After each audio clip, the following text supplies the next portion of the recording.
that everything after that is earning already. It's not slacking, it's just relaxing at that point. I meant on the Twitch chat. Oh, whatever, you're fine. Also, Jetpack's pretty cool for a 1983. No. Do we ever have any viewers? The night that you played Mortal Kombat, you had like 10 viewers. Because everyone's probably going, oh shit, Mortal Kombat, guys. Yeah, I mean, you know, I kept putting my proboscis through Pedro. You guys need to play more popular games, I guess. Well, these are popular games. Well, okay, not all of these, but... There we go. Wait, hold on. There! These are popular games! Nintendo 64 games. These are kind of popular. And these are popular again! And that one's a little popular. Okay, as long as the warm-up is good. So...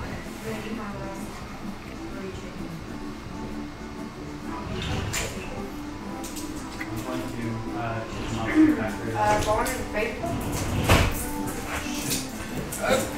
It's okay. Lev, I know you want to be friends, but it's okay. But we can't be friends right now. No. Raising space. Okay, so... Hey! I think we are good as far as things go, as unless sound is an issue.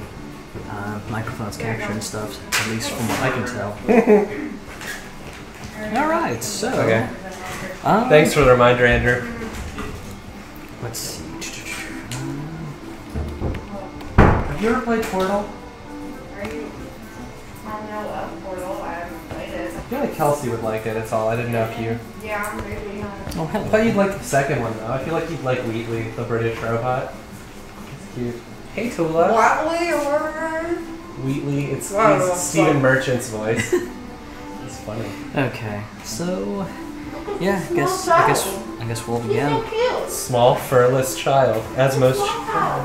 As most puppies are. Yeah. Okay, so we are live at the lab. This is ZeroXR, and it's a two-man show this week. So again, I am here with... The only Aki. So, it's been a slow news week, hasn't it? Well, you know, no, it's summer. It's kind of a slow-paced time for gaming. Yeah, and I mean, granted, last week was Gamescom, or rather, the League of Legends International 4, and then the week before was... Quite a takeaway for the winning team. Yeah, and of course, the week before was, what's it called? Gamescom, so yeah, I can understand why it's been a slow week. Well, you know, everything's going to seem like a slow week after a big conference like Gamescom, Oh, yeah. E3, Tokyo Game Show, any of that. Yeah, you can kick on whatever game you want, man, and we can... Hey, well, since we're going to be doing news, let's do something that doesn't take a lot of brain power. We'll just put on a bunch of normal Sims in Perfect Dark and kind of play Perfect Dark Versus. Probably because the screen's so small, I'll probably just let you take priority on that, so... Alright, man. Well, I will just go around shooting normal Sims, and I'm going to dress them up like silly people. Do it! But I'm a very cruel man. So, let's see. Well, first things first. So, did you see the news bite about the new Need for Speed? That apparently there'll be a secondary social network within the game. Yeah. And apparently that social network will use likes as a currency. Yeah, I heard that they put like their own little Facebook game in there, but apparently you have to do it if you want to get new cars and new races. Yeah, and I thought the more irritating point was that it can be used for progression. Yeah, which I think that's just tacky. Maybe for like cosmetic stuff, or you know, that'd be fine maybe, but Yeah, I mean, I could get behind like cosmetics, like skins or something, but I don't know, it just rubs me the wrong way. Is all I'm saying. So I get that. and then of course there was the announcement by IO Interactive that apparently they're having to further clarify that Hitman is not an early access game. So because it's not an early access game, they're This is frustrating and dumb. Why can't I go back? Go away. There we go. I don't want to set up somebody else's Xbox account. Yeah, I can understand that. It is what it is. Sorry, go on. So basically, IO Interactive is having to further clarify that Hitman is not an early access game, and that the post retail launch content is more for them building goodwill with the community. Which, you know, honestly, I'm down with that. Yeah, I mean, Splatoon's been doing it pretty good, though granted Splatoon's a different case where supposedly the DLC is locked on disc, and of course all the hackers have been playing around with it and going, look, Nintendo's being scum by hiding all this stuff from us and everything. But I think that's a totally different case scenario in my mind. Yeah, it's not really comparable. Yeah, I'm with you on that. Yeah, I mean, I think IO Interactive's heart is in the right place, especially with doing stuff like further missions to further customize things and provide you insights to things like maybe prequel stories, or maybe, you know, just bonus campaigns about further backgrounds on some of the characters. I think it's actually a pretty good thing of them to do. So I'm not one of those who's kind of on the camp of, oh, they're doing it to hide stuff. But I don't know. Maybe I'm a little weird on that. Maybe they are, but I'm with you. I'm more with you than not on that. I feel like they're kind of just trying to support their game after it comes out. You know? Yeah, I totally feel that. Well, either that, and it's also gaming as a development cycle is not as simple as people think. So it's also possible maybe they were just not as well funded as they would have liked, and they think, you know, the influx of people buying the game will help them further develop new content. Yeah, and I mean, it's who knows? Yeah, I mean, obviously we're not IO Interactive, so well, it's hard to say. Yeah. Yeah. So, otherwise, I mean, I like the direction that they're taking with Hitman. I don't know why they kind of use just the brand's name, period. It's kind of confusing because, of course, the first game was called Hitman, so... Yeah, well, and you know, that never goes over well with games where it's just like, Sonic the Hedgehog, or whatever, like, that just... they could have called it something new. Yeah, so, the other piece, and I know we were discussing this over dinner and everything. Sure. Apparently, Bethesda, in some talks with DualShockers, has said that there will not be an Elder Scrolls game for a very long time. Yeah, which, I don't know how I feel about that. I've been dabbling with Skyrim lately, and I like it a lot, but I don't really like Skyrim as a setting, so I was kind of hoping they'd announce another one, but... Yeah. You know, that kind of sucks. I mean, I get it, they want to support Elder Scrolls Online, and that's cool, but... It'd be nice to see something. I mean, we do have Fallout 4 coming out, so I guess there's that. I'm trying to stay positive. But. Yeah. So, I mean, I'm not too upset. So, as you know, yesterday I did kind of a personal first look into Elder Scrolls Online, and I mean, it's a fun game. I don't think it's a bad game, but I'm a little hazy to drop a whopping $60 on it. Well, and not even just $60, but that's a big time investment. Yeah, and then of course there's that Imperials campaign that's supposed to open up in the next few months. I don't know if they really announced a date for it, but supposedly it's on the horizon. Which for me, knowing the prices is supposed to be like a lot, $20. I'm not sure I'm really ready to spend $80 on a brand new game. I feel that. So, and I mean, I can understand and sympathize where some folks are, you know, kind of griping at the fact that, you know, why can't we have another Elder Scrolls game and, you know, just keep ESO as its own separate property. So, I mean, I get it. I do too. I feel like it would be a harder blow to take if we didn't have another upcoming title from them, but maybe they're trying to, I don't know, maybe they're trying to focus on other ventures. I don't know. Yeah. You know what else it could be? Optimistically, and we were also talking about this, is they keep using Gamebryo engine. Maybe they want to develop a new engine, and they just need, I mean, that takes time.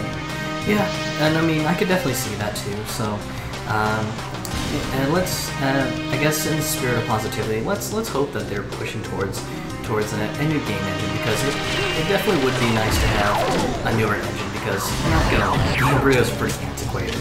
It is. It has its issues. You know, which, have you ever seen some of the stuff mods do to Skyrim that shows? You get random little bits like speeding up your character, crashing the game, and stuff like that. Yeah, really, really goofy stuff. So here's to hoping. And this one is more kind of rumor mill material and kind of caught my eye. Apparently there was an announcement that PSN will be raising the price of PlayStation Plus. I heard about that. I know there hasn't been any confirmation that that reflects on the U.S. market, but you know, it probably does. Yeah, because I think someone did the math, and it was just like instead of $17 a month, the month-by-month payment is going to jump to something like. Actually, pardon, I got the math wrong here. Instead of like $17 for the 3-month pass, it'll be somewhere around the lines of like $22. Yeah. I forget what the exact European pricing is, but it's kind of an interesting thing to see. Unfortunately, Sony hasn't provided any justification on the price increase, other than, and hey, we're increasing the prices in Europe. So at the moment, it's a little hard to tell if it's legitimately going to be something like, oh well, I don't know, maybe something like, hey, you get a bonus PlayStation Now subscription added on to your PSN account for being a PS Plus member or something like that. Which, I'm not gonna lie, that would be kind of awesome to have like a free PS Plus or PS Now rental as being part of the PlayStation Plus bonuses. So. I'm not very good at this while distracted, I'm gonna be honest with you. Oh no, you're cool, man. I get it. No, I feel that, I don't know, I'd like things to stay the way they are. Yeah, I'd like things murder, Jesus. Yeah, this, I wonder if there's a setting to start you out with weapons. I'm not a fan of this. Not having a weapon. Yeah, anyway, yeah, I don't know, like, maybe I'm not trying to be afraid of change or anything, but I just feel like it'd be nicer to not have to deal with a price hike. But, you know, if new content came with it, that's a little bit of a different story. Yeah, new content, new incentives, I mean, it'd definitely be nice. Sure. So, especially with the fact that, I know with Xbox Live, they're trying to compete by committing that any games that are available to Xbox 360 via the Games with Gold program will also be backwards compatible on the Xbox One. So I definitely know that they've got that going on too. So, wow, man, you just murdered her. Yeah, the Mauler, a lot of people didn't know when this game was in its prominence, I guess maybe because they were kids, but this is basically Mega Man's Mega Buster, and you can charge it up to one-shot people. Oh, man. Unless they have a shield. Yeah, so, and then the last piece of news that I thought was newsworthy was there was an interview with Polygon with Phil Spencer of the Microsoft Xbox brand division. Sure. And he basically said something to the tune of they're trying to break down the wall that separates PC and Xbox console gaming, and trying to merge both worlds together. Which, you know, if that could happen, that'd be great. We'll see. I don't know. First, there's some limitations on what kind of games that's available for, because when it comes to first-person shooters, typically the advantage goes to people with a mouse and keyboard. That being said, PC gamers do have a history of being kind of unwelcoming with console gamers, so I don't know how successful they'll be, but, you know, oh, you got people commenting. Well, he came in and then he bounced out real fast, unless he's still there. But, Katie's saying too, welcome to the channel. and you mentioned that you're playing Way of the Samurai 4, and that we should both play it. So I have actually. I have that game. It's pretty good. There's some rough qualities to it, but it's definitely got its merits. yeah. So but oh, cool.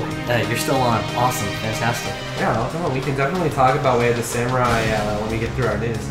Yeah. So I think it's interesting because I know that there was a real pessimist vibe when I saw the interview go up, because there were some folks going, "Oh my God, Microsoft's shooting themselves in the foot. Why would I ever want an Xbox? Why would I want an Xbox One if some of these games are coming out to PC?" And then, of course, if they actually thought to read the interview, Phil Spencer mentions, "So not all of our Xbox branded games will be coming, but we may take it as an opportunity to revisit games that were originally part of the PC brand structure and basically bring them back for the PC crowd." So Well, and what about if this causes Microsoft to start exploring cross-buy more openly? yeah, That's just pro-consumer right there. yeah, because I know right now I don't really like how the cross-buy system works, because Microsoft has basically said, "Oh, well, it's only for DLC," which Which is weak. Let's be honest. which kind of kills me, because especially with Killer Instinct coming out for PC, I would love to be able to do something like, if I'm out on a business trip for my day job, that I can bring my gaming laptop and my arcade stick with me and still play with my friends either on Windows, or I can play with my friends on Xbox Live. I think that would just be absolutely phenomenal stuff. Wow, what were they doing? 90s programming, Yeah. I guess. Ah, he's unarmed. Now, if that's the case. He can't live. So, but at the same time, I think I saw some other pessimist views of things like, what's the point on this? Microsoft is going to disappoint us again, Hey. like they did with games for Windows Live. You know, that's not really fair, since I feel like Phil Spencer's Xbox is a very different organization. Yeah, especially compared to Dometrics? Oh yes. So it's a like night and day. Phil Spencer even goes out of his way to praise his competitors when they do well, because he's all about games. You know? Yep. And it shows. It shows in the way he conducts himself and the way the Xbox program has been conducted in the last, year or two. Yeah, and I mean, it's just kind of funny because you're definitely right. Night and day. And it's just night and day, and the fact that Phil even owns the competitors' products as well too, because I know that he's been on various podcasts where he's said he loves his Wii U because of the family fun experiences. He's a vocally open Nintendo fan. Yep. So I thought it was very interesting to see. So Katie Singh had two mentions. I believe this is in reference to the whole cross-buy thing. So he says, "This is my sentiment exactly with Tamriel Unlimited." For those who don't know, that's what the Elder Scrolls Online branding is called, Tamriel Unlimited.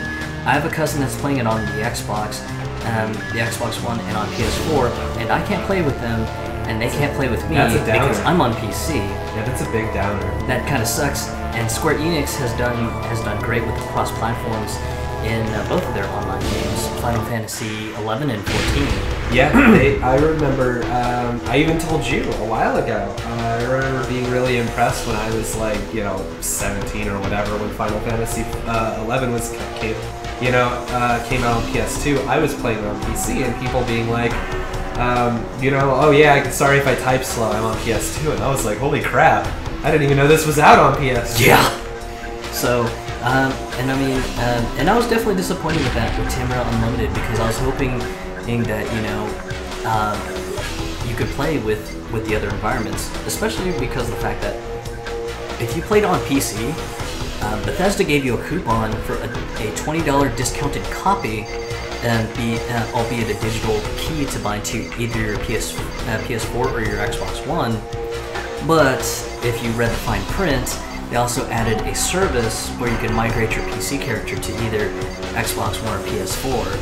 And I thought that was kind of weird, and I looked into it, and unfortunately there was no options to say, hey, I want to play with my friend on PC, or hey, I want to play with my friends on PS4 or Xbox One.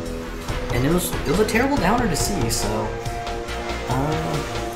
That is my Legend of Zelda ringtone. Sorry. I was gonna say, your phone's blown up there. Not that sorry, now. So Oh, Legend of man. Zelda rules. So,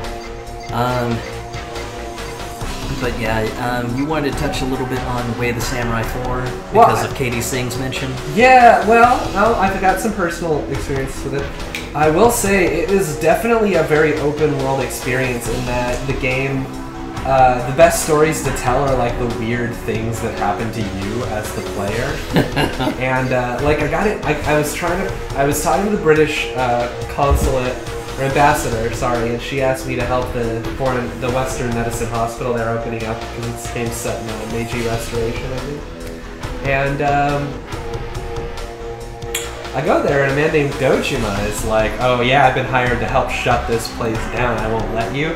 So I got my starting gear. I got my ass kicked. I didn't lose because I ran away, and in running away, Dojima apparently wandered off and got ran over by a horse-drawn carriage and died. And the quest registered that I had successfully defeated him. Oh man, that's awesome and hilarious. And yeah, and the British consul was like, "Yeah, you're the best." Oh man. Good lord. I will say it's a little rough. I have fought him legitimately, and I couldn't seem to beat him just out of sheer fact that I haven't grinded the game to get better gear, which I find to be really off-putting because I had like 3 separate weapons and they all broke before I could even get his stamina gauge down just out of sheer numbers. Oh sweet god, that's scary. And I don't really like numbers games when skill can't trump stats, but that's a personal preference. I don't think it makes the game bad, but I do find that to be a rough call. Yeah. So KD Singh says, hey, Dojima is badass, but if you do the quest that makes Dojima into a blacksmith, he is your blacksmith for the rest of the playthrough. I did With do future playthroughs too. And when he's a blacksmith, you fight somebody else to open up the Western Medicine Hospital. I have done that. He's a pretty good blacksmith. I'm on that quest now. I think if you read Steam reviews, they pretty much sum up why that game is fun pretty quickly. It'll be like, walked into town, got embroiled in politics, entered a fighting tournament, got boiled alive, reincarnated, would play again.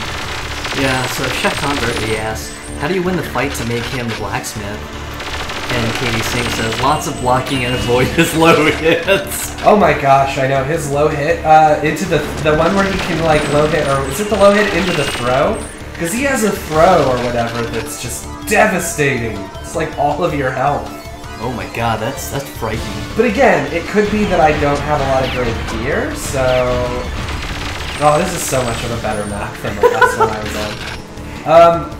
I don't actually know. I got it when it was on sale on Steam a few weeks ago. I haven't actually played it. It's fine. Yeah, and Katie Singh says, also reverse your blade, don't kill him.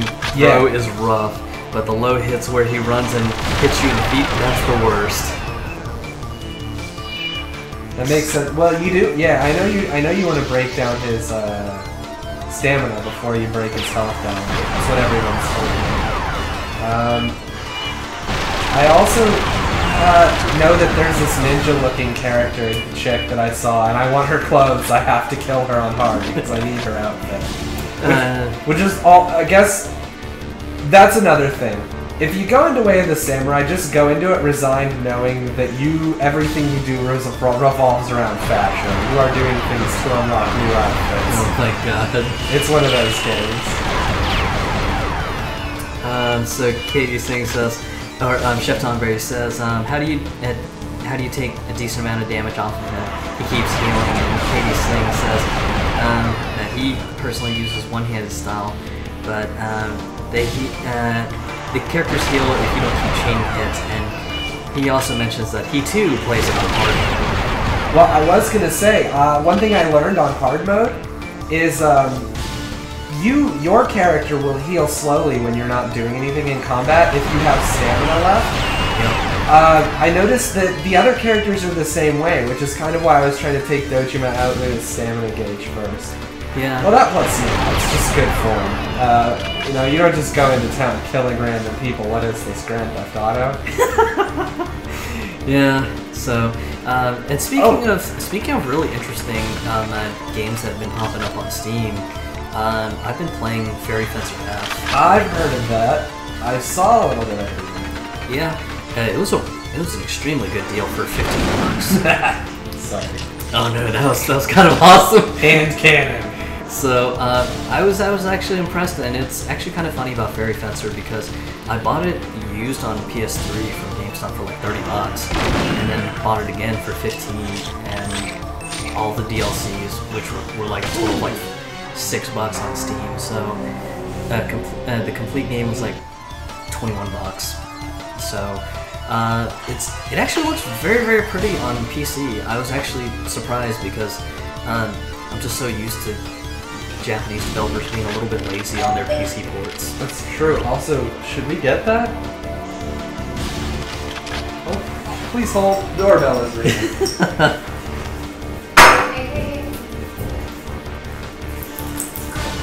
Oh, no.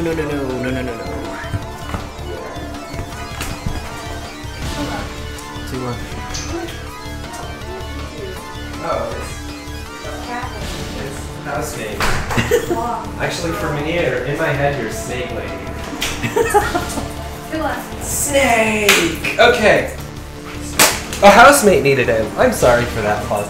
I had a thing when I said, what is this Grand Theft Auto? And now it's gone. What was the thing? Oh! Another feature of Way of the Samurai 4 that I think is really cool. So, every time the day cycle ends, you start over again with a presumably new character. Kind of. But you can actually meet your character from previous day cycles in future ones, and you can even fight them. So Katie sings us, there's a hidden path in the game. If you take out the cannons while fighting the xenophobes in the first fight, it opens a different path. It's kind of weird, but also leads you to the true ending. Also, what kind of dog is that? So cute. That is a Chinese. Yeah, Chinese Crested, not my dog, but she is a very good friend. We're just friends. But yeah, I mean, I've just been kind of surprised with all these Japanese games that have been coming out to PC on Steam. Oh, I know. I'm loving the trend, and I could be wrong here, but I feel like Metal Gear Rising started the trend. Yeah. But it could have been Dynasty Warriors 8, actually. I'm not sure which, but both of those were just really solid Japanese game ports, and since then we've just been seeing a ton of Japanese games doing that. Yeah. Oh, hey, look, it's my buddy Crazy Cryo, hailing from New Zealand. Ooh, what time is it in New Zealand? Oh man. Isn't it bedtime, buddy? No, they're about I want to say 13, 14 hours ahead of us. So. Oh, it's morning. Good morning. It's basically Saturday morning for my buddy Crazy. Also, gotta be honest, I love that screen name. It's an awesome screen name. Oh, he's corrected me. It is about 10 a.m. in the morning. Well, good morning.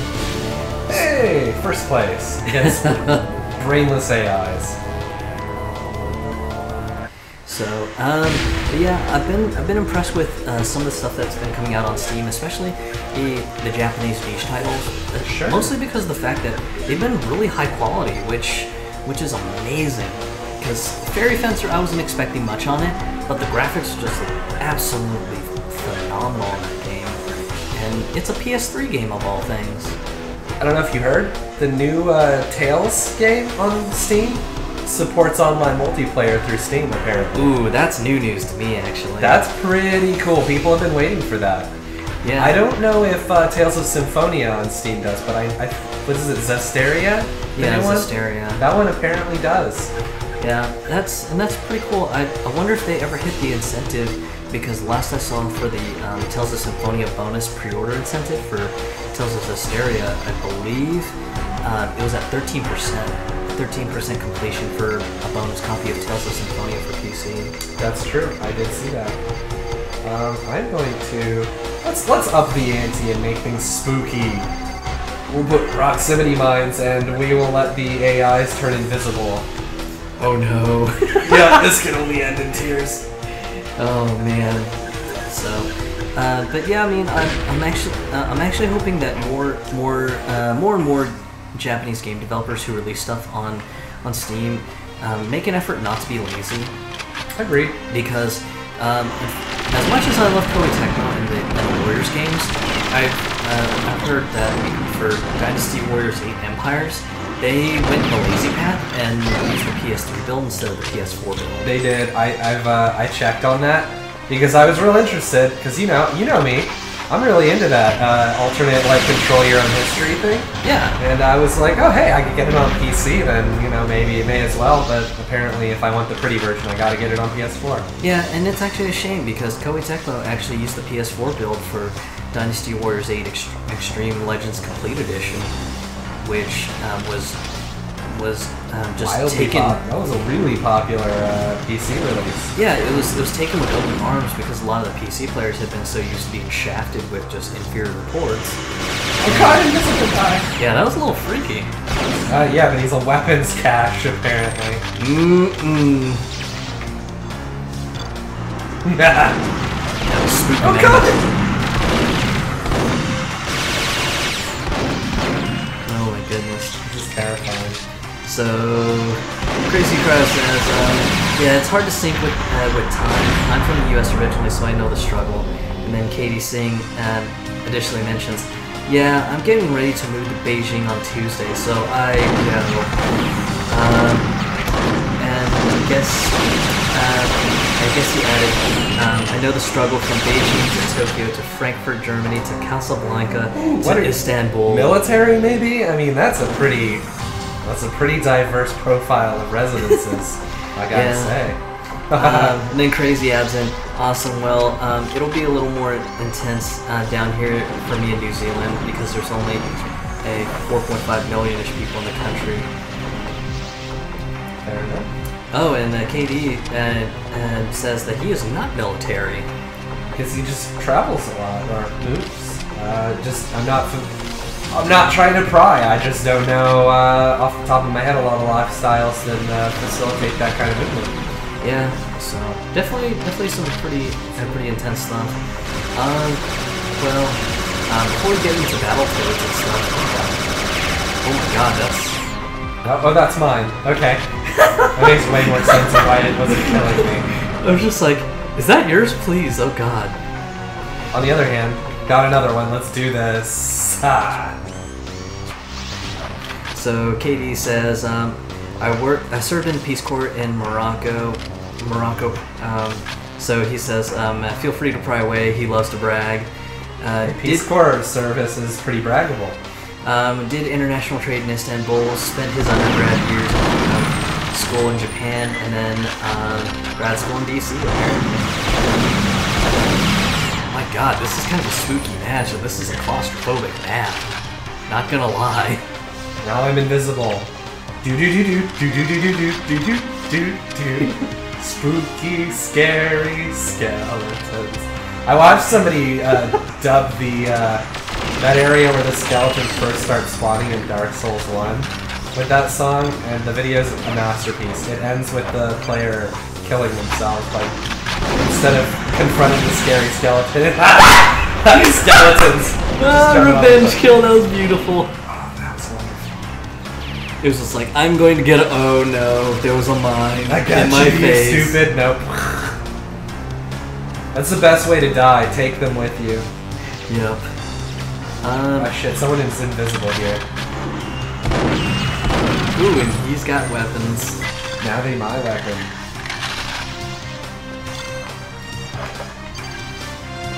I'm tactical. Oh shit. Oh my god, that was a prox mine. Your life flashed before your eyes. I did, and now I'm invisible and I have a double blast shotgun. Do it. On the other hand, I've trapped myself with proximity mines. Never mind. Somebody ate it. Oh shit. And that chick ate it. No, I'm falling! Oh god, I lived. Oh my god, that was kind of spooky. This game has aged really well, I'm gonna be honest. It's old, and the AI is dumb, and some of the animations are funky, but this is This is fun. Let's do a dualies. Nah, this is my favorite weapon in the game, by the way. CMP 150. Yeah, it was kind of a beautiful weapon. I know it's not, you know, the Far Side or some of the other exotic weapons, but this is my bae. Who's here? Somebody's here. I can hear him. Oh my god. Oh my god, your light did flash before your eyes. Oh sweet lord.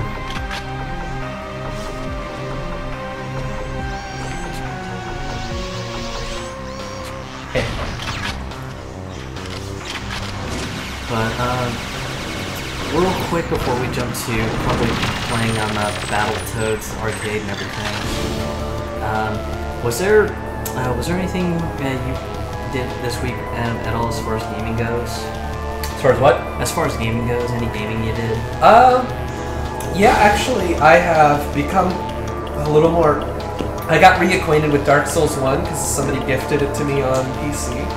And coming off of Bloodborne, I really like Dark Souls 1, I think, more than 2. It's not that I think it's better per se, it's just... I don't know, I like it better. I feel like it's less complicated, but maybe I'm wrong. When I got back into The Witcher 3, which I got on launch, but you know, my life picked up pretty crazy at that point, and I just kind of lost it. Oh yeah. But I'm getting back into The Witcher 3, and I think I might play through that, you know, while I have the time. So, you want Battletoads? Yeah, we can run Battletoads arcade for fun. Yeah, let's do it. Let me... Here we go. You hold this, if you play the round replay, hold the start button to back out into the replay. Yeah, that's what tripped me out when I played it the first time. I was like, man, that's Well, so weird. It's important to do that instead of Xing out to the menu because you don't get your rewards to unlock featurettes unless you do that. Yeah, I remember just people going, oh yeah, please, please, please do not close out the game. You need to close it out by this process. Who doesn't like featurettes? I'm actually trying to unlock one called Behind the Voices because I like that. And that's cool. Yeah. You can come on through. It's no big deal. So Do a badass floor slide. hey, it could be like Choco Wasabi and Love's mother just kind of Sliding going, on in front of the camera on accident. Guys, am I doing this right? that was absolutely hilarious, not gonna lie. Oh baby, or should we? No, because I already own that, man. Yeah, it's true. And remember when we had that first match and you Ultra combo, and somehow you were Fulgore, I was TJ combo, and somehow my character got stuck onto yours. It was absolutely terrible. Also, I'm gonna turn this shit up because this game is. I mean, it's Battletoads. It's gonna have it good. Yeah. So, who do you want to be? I don't care. You're Rash. You hater. You stole my guy. Krampus. It's fine. I don't care. Let's do it. Okay. I need to find the buttons. Okay, so this is an old arcade game. So obviously, double tapping direction gives you a new movement option. The thing with Battletoads Arcade that's different from previous Battletoads is when enemies are down for U0, just so know, walk up to them and press down and attack, and you'll do a finisher. Like this. BAM! That's actually how you do the most damage to bosses. BAM! And also, while we are friends and we are cooperating, we are competing for kills. At the end of the match, the game will decide which of us was the better at murdering aliens. The better murdering machine. Oh god! Did you see that? I just put a drill into that guy's head. Oh yeah, and mash attack to...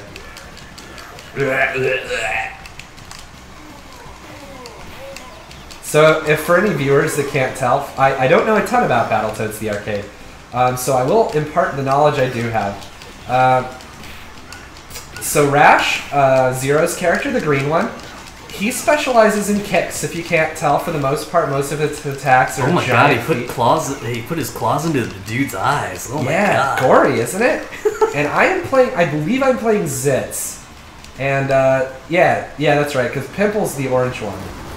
Zitz is he's kind of a puncher. He likes making his hands into construction stuff.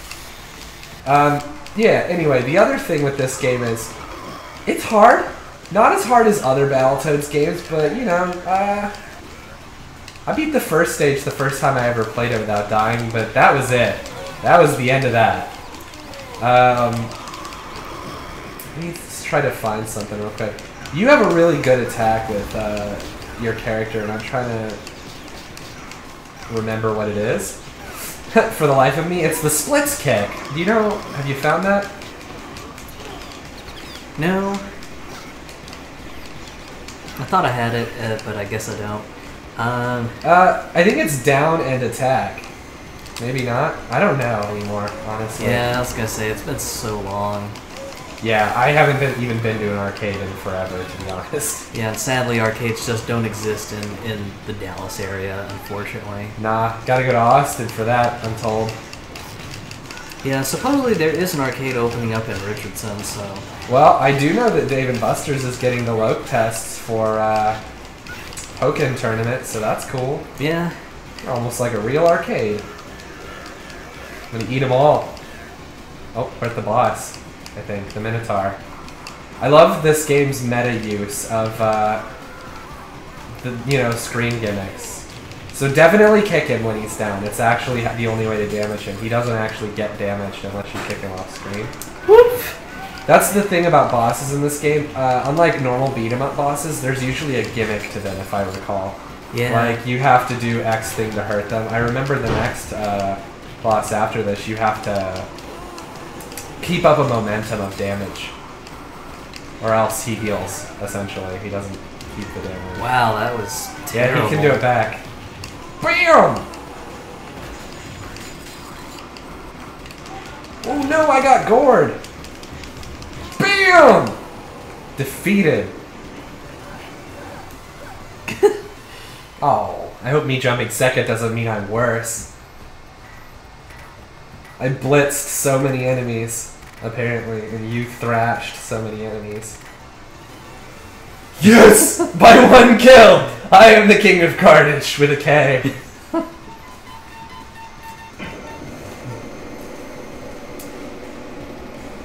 Yeah, that boss is a nightmare a little bit, because if he gets you and you're soloing, he can keep killing you. But you can bounce his head back and forth across the stage. So you can duck in this stage. We couldn't do that in the previous one. Keep that in mind. Pretty important for when the snowballs start coming. Also, yeah, crazy reindeer. Also, your leg just turned into a battle axe. If you didn't notice that. Yeah, that was kind of awesome.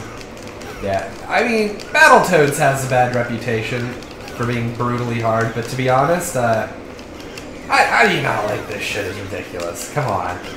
Yeah, and I think most of the OMGs that's so difficult reputation comes from the NES and the hacky program they had to do just to make the game work. Oh yeah, because the arcade version isn't even this. Like, this doesn't even have the platforming shit as far as I've ever seen it.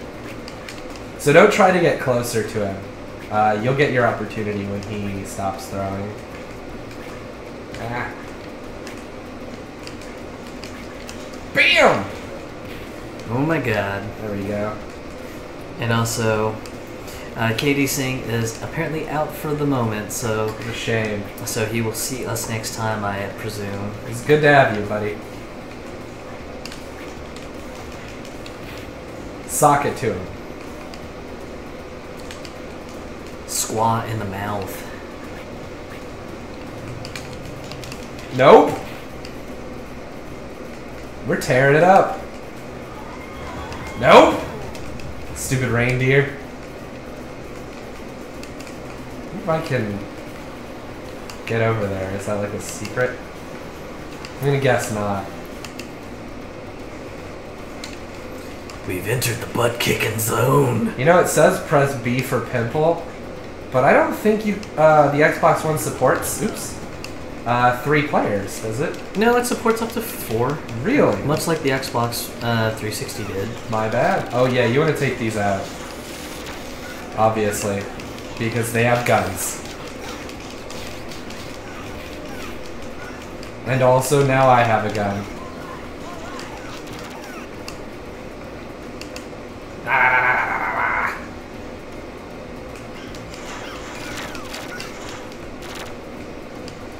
Oh my god.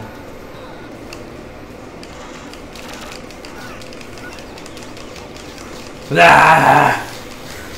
Fatality. Dun dun dun. I love the elasticy tongue. Snowball way back.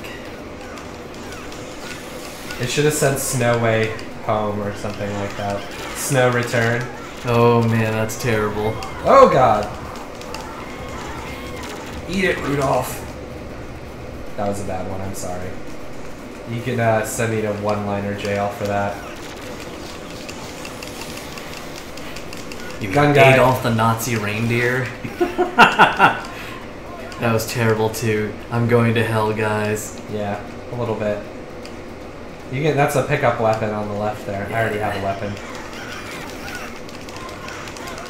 Oh, the split kick happens when you got dudes on both sides of you.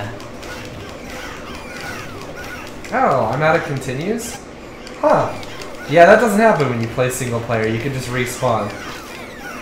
Well, you're on your own, buddy.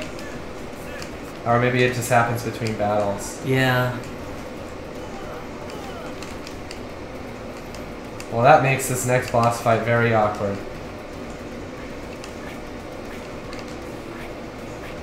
Also, I should have picked Pimple. We are way too similarly colored. Or now, honestly, I don't even know if it's that. I'm too similarly colored with the background. Rah! The real Dark Souls starts here.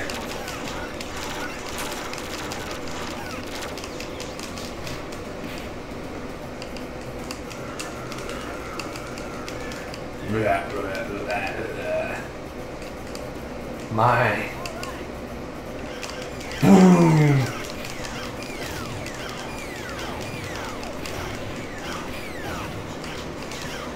Worth it.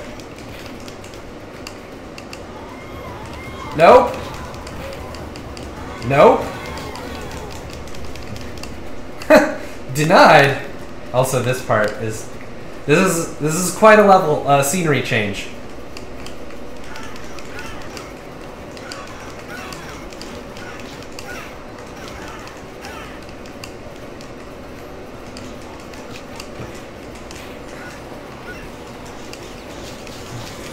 You.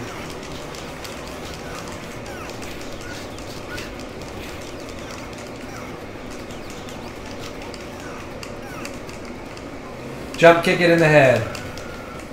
It'll go back and forth. No, get off him.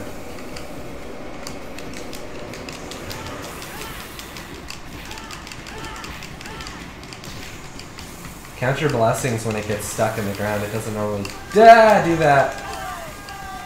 So this is the boss fight I was talking about. You got to keep up momentum because if the boss slows down, it counts as it getting its health back.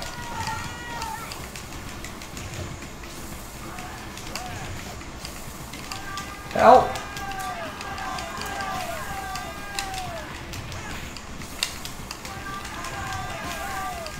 You're on your own, bud. Just kidding, never. Never alone.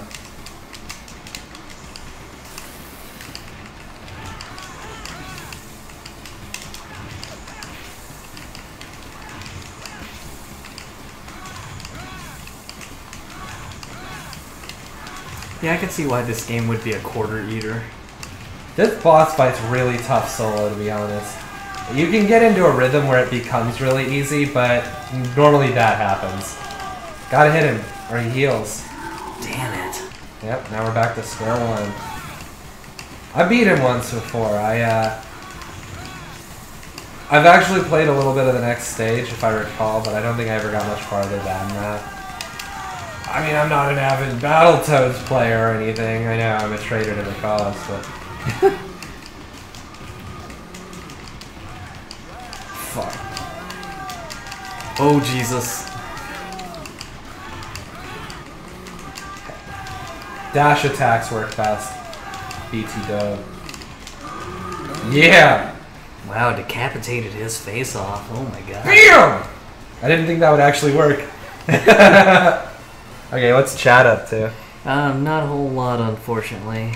We've got, do we still have, I think Crazy Cryo? I think Crazy Cryo's still in. Yeah, he's still watching. That's cool. Alright, so you were the dealer of death by no small margin. Good job, buddy.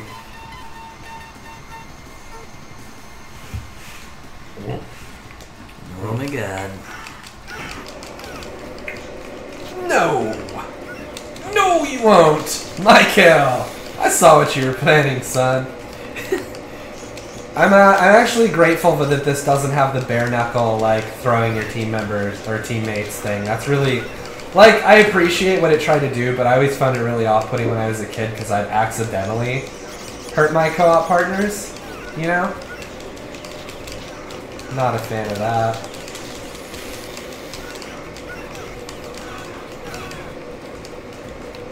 Oh dear. Here comes the pain.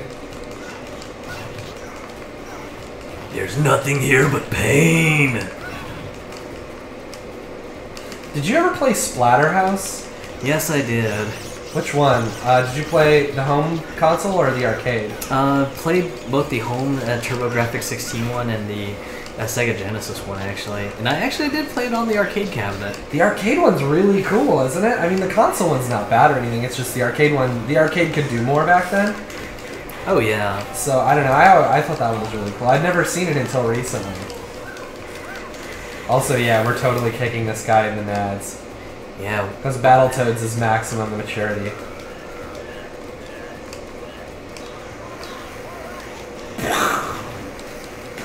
Man, so violent. I've had a couple already, so, you know, these things happen. Kill Steel. No, I meant just all the blood Ow. and the bleeding.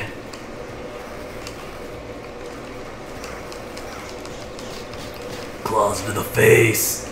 And Cryo says yes, he is still alive and on. I'm glad to hear that. So yeah, if you haven't figured the gimmick for this section, any of the ones that are not burners are actually enemy spawns, so...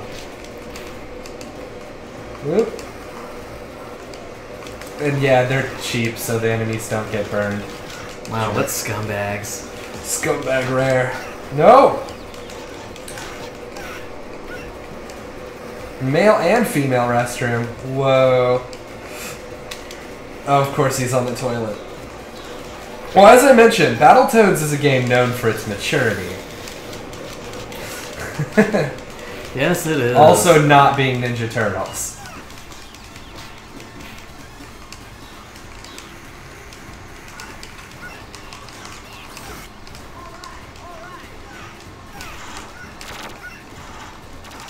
Apparently, a missile defense system looks the same as a bathroom. Hey, who can even tell the difference, really? Bam, bam, bam! Man, that's a bunch of dick punches. Oh my god. Lycanthropy gives you very durable nads.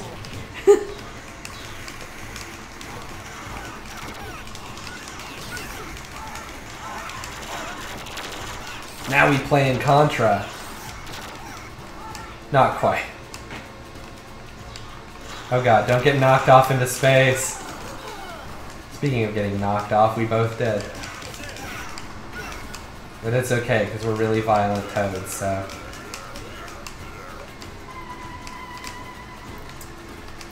Well, that was like old school Star Trek sounds. I know, right? Oh god! I'm sorry, I didn't know that was a thing.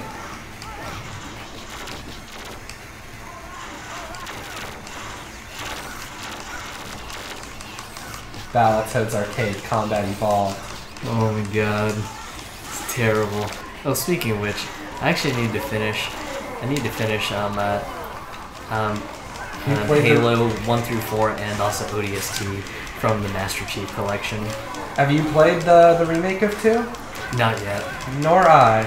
I'm only halfway done with Halo 1, and I need to really step on it. I beat the remake of 1. It's amazing, the graphical changes. They actually completely changed the tone of certain parts of the game. Yeah, I did think it was kind of cool though that I like it. you can press the window button Oh yeah, on the switch Xbox between the visual styles? Yep, you can So you can cool. get old school vintage Halo 1, or you can see the brand new school remastered style graphics. Oh. Brrr. Sorry, buddy. I hope we're still friends. After We this. cool, we cool. Die, flies!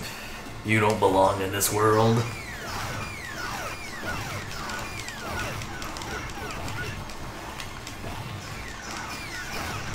Ow. Oh my god. Worth it.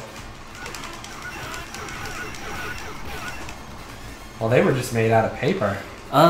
Crazy Cryo says, have either of you guys played Rocket Knight Adventures? Have you? I have. Yes, I have. I'm a big fan. I didn't like Sparkster quite as much, but I had both as a kid, and I played the crap out of them. Yeah, the reboot, unfortunately, wasn't that good.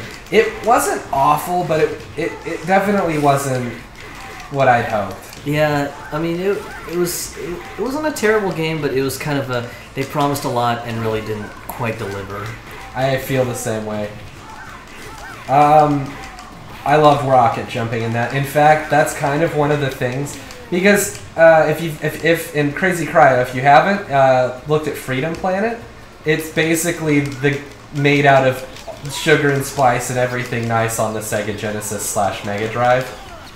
And one of those things is it has the rocket jump from Rocket Knight Adventure. For one of the characters, Lilac, if her energy meter is full, she can do an omnidirectional dash.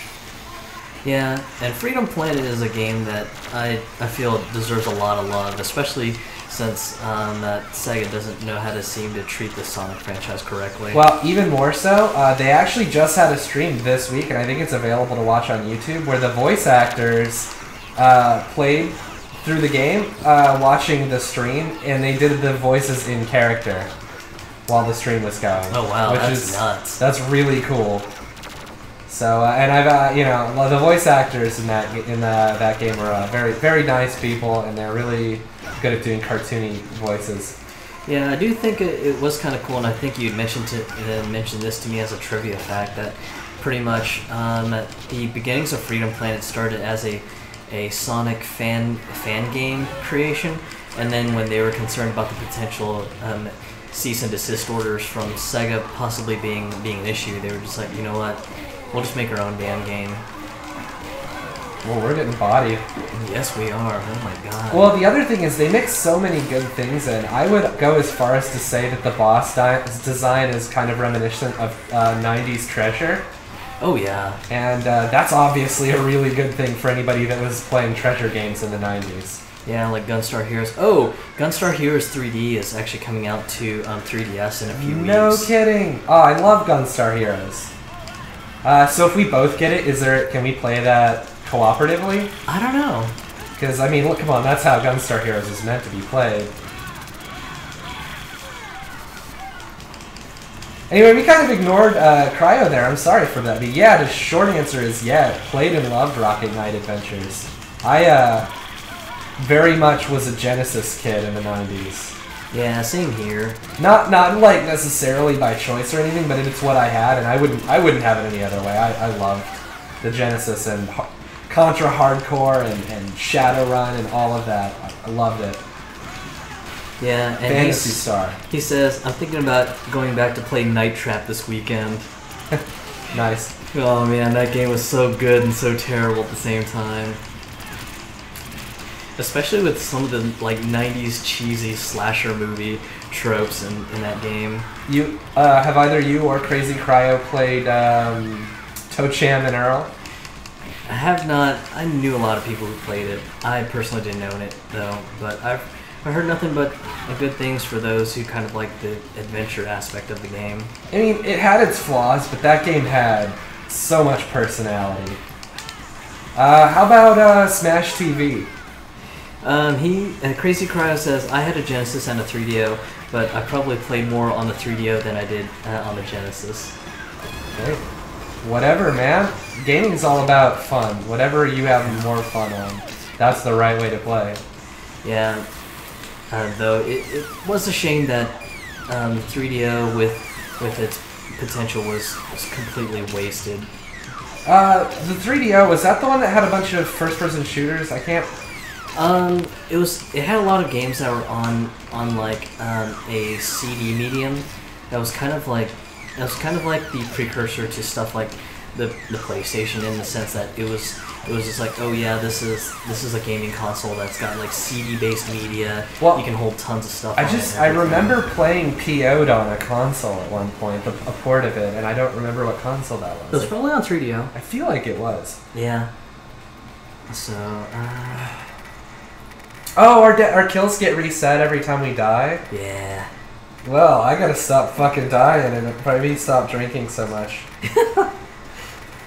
Whatever. And Cry says, yeah, I played Toe Jam and Earl with my dad. Duke of Destruction! Toe Jam and Earl is pretty cool. I love Contra Hardcore. That's still one of my favorite action games. Oh hey, it's a Street Fighter reference!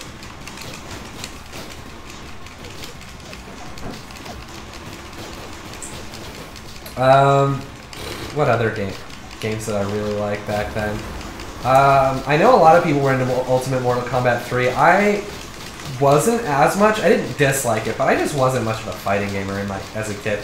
I am now, obviously, but that just wasn't the case. Crazy Cry also says Gex was huge on 3DO. Gex! Oh god, I forgot. I didn't get to play the first one, but I don't think we're having an effect here. There we go. No. I was a huge fan of Gex 2, Enter the Gecko, and Deep Cover Gecko is alright too. I like them both.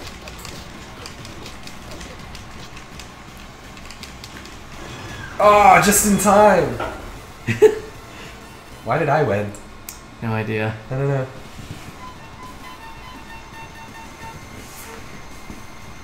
Yeah. Whoa. Caller unknown. You cunning runts will never get to me. Oh, I know this level. Son of a bitch.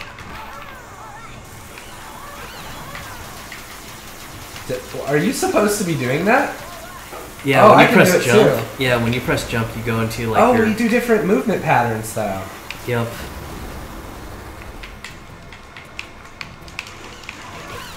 Boom! Oh god, so gory. Yeah, dang. And then he also said, Crazy Crow says, for some reason I really like Bubsy too. I get a good laugh of watching YouTubers getting really pissed about it. Bubsy, Acro the Acrobat or whatever. I had that one. I can't remember. Did you ever play ActRaiser? Oh yes, I did. I don't know. I even played the precursor game Soul Blazer. I never played Soul Blazer, but I like that kind of stuff. Soul Blazer was so good. What other stuff was really? I mean, if you played on the Sega Genesis, you had to encounter Kid Chameleon at one point or another. Then there's also Sword of Vermilion, which was also excellent. Don't know that one actually.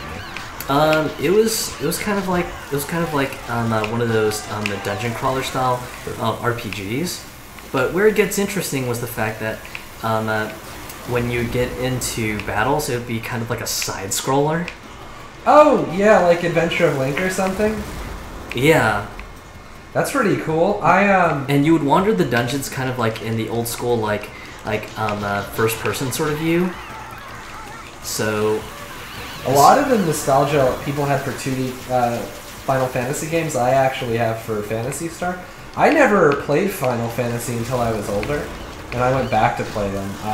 But I actually really liked Phantasy Star in my youth, especially 2 and 4. I didn't get to play 1 until I was a bit older because I didn't have a Master System, but they made a Game Boy Advance port of it. Good stuff. Yeah. Space. Oh right, I was getting myself confused with you again. I gotta step it up. Oh, snap. Fuck it, frames. Oh my god. Devil Trigger.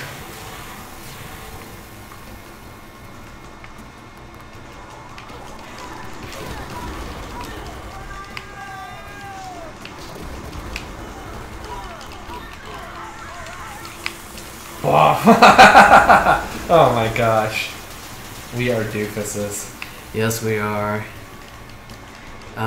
This was why 90s games were so funny and crazy. All at the same right.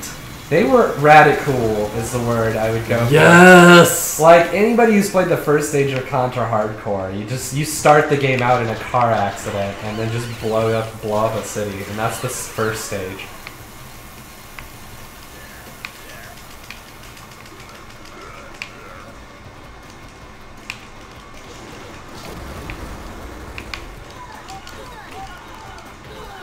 Really?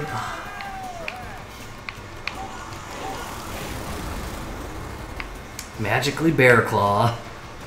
Magically propeller waste is my thing. You know what though, honestly, no.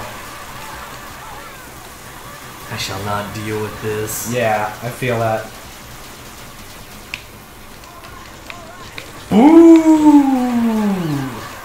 I'm getting that kill title. Yeah, I'm saving my little soup. Damn it! I should have Boss? just used it. No, I was trying to save my little special medallion for like boss time or something.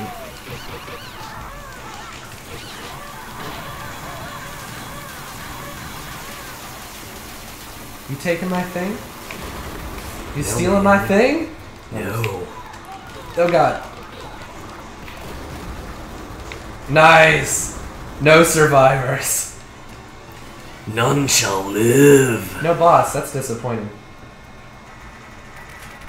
Yeah, I killed a lot of those. Aw, come on! 4 kills! Bonk!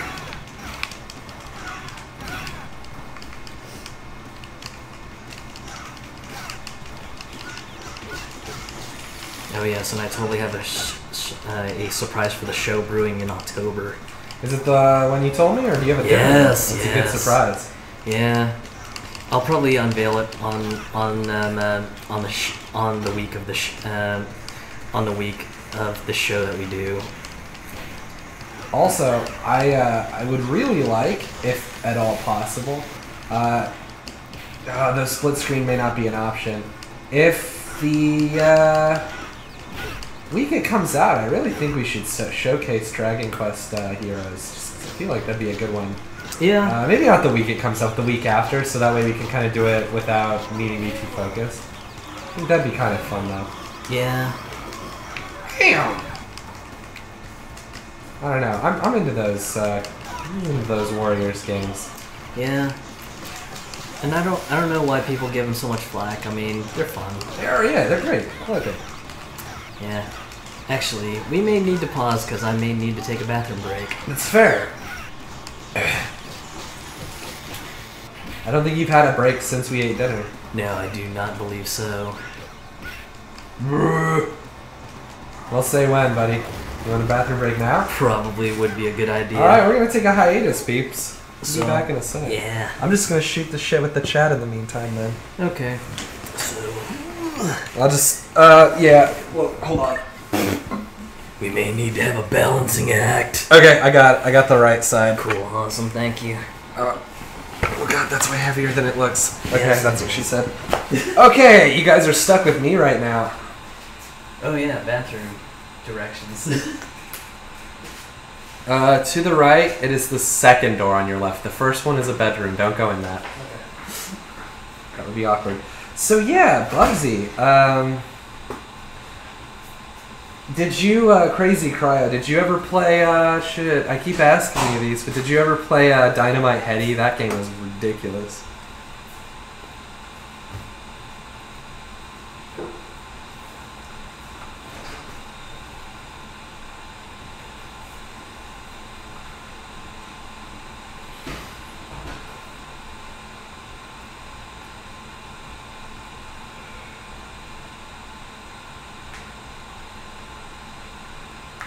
That's okay, buddy.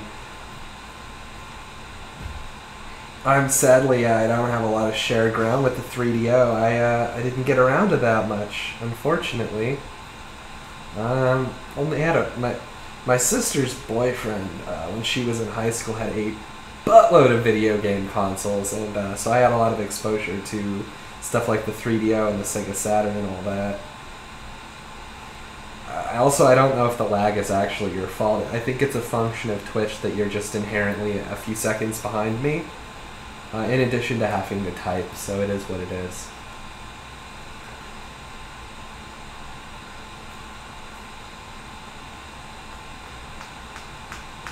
I'm just relaxed, so I am not too concerned. I'd type to you, but for whatever reason, on some level, it bothers me that it would show up as Zero's name in chat, and I don't want to do that, so until then, we will wait.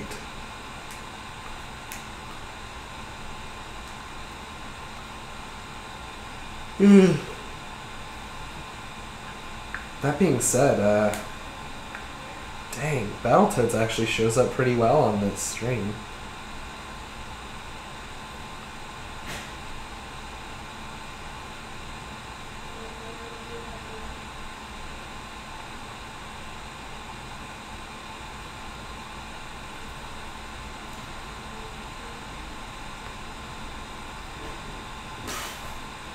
See, yeah, sorry, this is new for... I'm not actually in the pilot seat for the stream, typically, so I don't see all of, this.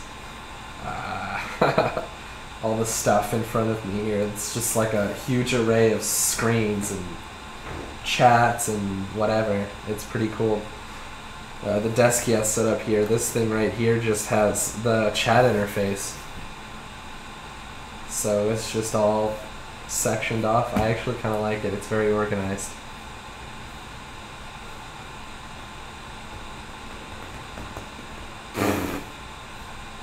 I don't know if that's I mean, I've had a little exposure to H1Z1 back when it was called whatever and everybody got a refund for buying it. I bought it back then. I think. Or no, H1Z1 wasn't that. I was the War Z or something. I actually haven't played H1Z1, so I don't know how they compare, but I've heard nothing but good stuff mechanically about Daisy, though I have heard it's not something you should play if you have a short fuse. Here's your pilot seat back, buddy. I'll hand that mouse over. Oh, you're good. Have you played the Daisy in H1Z1? Because I can't comment as to the chat's question on their comparison, because I don't know which is which. I know that Daisy is the original. I don't know. Daisy was a mod of Arma 2. Of Arma 2. It was kind of more survivally horror sort of thing. Do we have the right controllers? We do not. Might help. So, I mean, Daisy was kind of more survival oriented. You know, you kind of had to, you know, just hope and pray. H1Z1 is not like that.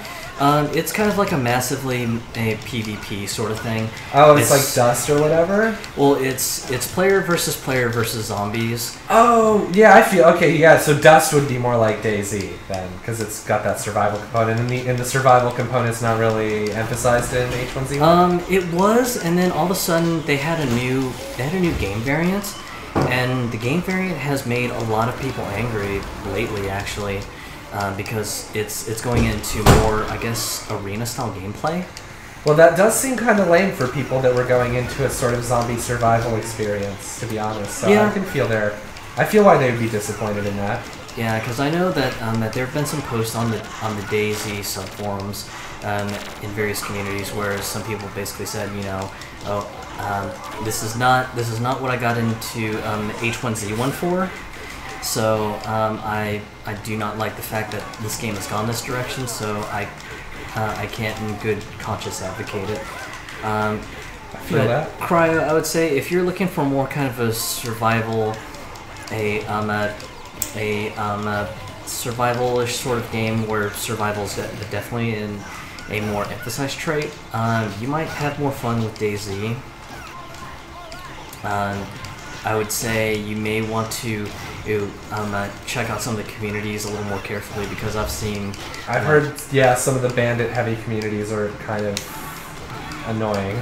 Yeah, especially ones that'll be like, oh, new player, oh, they've got some good entry-level goods, shot on sight. Damn, I can't get in edgewise. That's what you get. Oh, that's the mode, Battle Royale. Thank you, Crazy Cryo, for reminding me. But yeah, at the moment, the Battle Royale mode in H1Z1 is apparently the more popular mode, and that's what some of the folks who were originally big fans of H1Z1 have now become a little more jaded and disappointed because of the fact that Battle Royale is now the big, more focused mode. Yeah, but I mean, I can sympathize with their position because of that. I remember a few games I felt that way about. I remember kind of getting into Tribes Ascend, and then the game was very different by the time I left than when I started. Yeah. And it was actually kind of funny too, because Hi-Rez had basically made these very, very lofty commitments, going, oh yeah, don't worry about it, you know, once we move on from Tribes Ascend, we'll open up the source code, and you know, we'll let you... Those are boulders, oh god! Yee!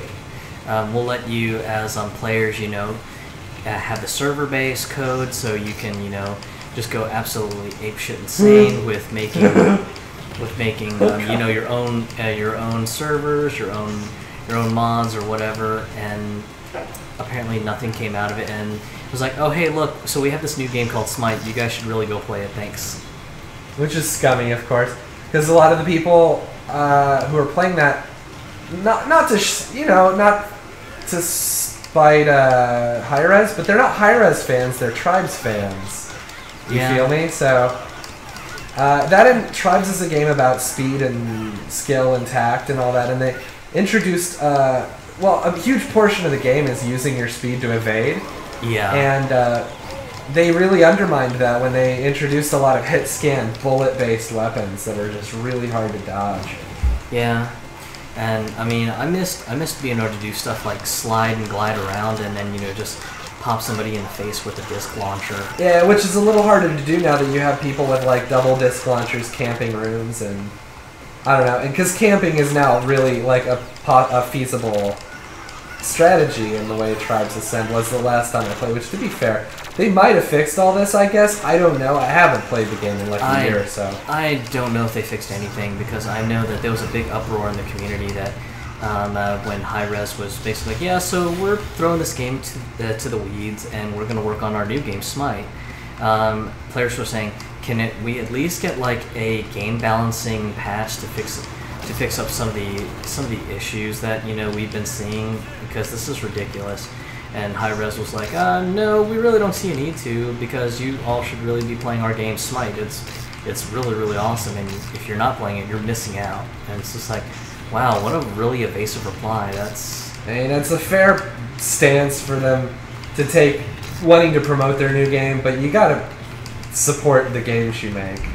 Yeah, so I don't know. I just thought it was just really, really kind of scummy for them to go, so yeah, our game's broken. If you want to balance it out, then, you know, you can go buy stuff from the weapons store. You'll be fine. Right. Oh man, it's so awful. Yeah, which I get. It wasn't the most profitable game, but it does suck for the people that were fans, because it definitely had a cult fan base. Yeah, and then there's been rumors that, or maybe I may have read into it incorrectly, but apparently there was a rumor that apparently Sierra was possibly interested in taking back the tribe's trademark. Well, Sierra's making a comeback right now. That they were potentially interested in taking back the tribe's copyright and trademark back into their own hands, and then basically give the fans what they wanted instead of what Hi-Rez overcommitted to but wasn't able to deliver. So I don't know. I think the potential for interesting things is there, but who knows? Well, you know, the new King's Quest came out, so like I said, Sierra's, now would be a time for them to make a comeback. They've got modern audiences' attention a little bit more. Yeah. Phantasmagoria 2? Oh man. Or wait, that's already a thing, isn't it? 3? Is that a booby rat? Nope.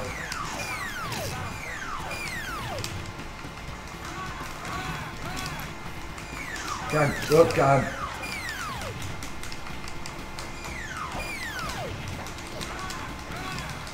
No! I'm too young to die. It's getting red. I think we've made it mad. DeAndre the Giant Rat. It really does look a little bit like Andore from Street Fighter and Final Fight, though. Oh god.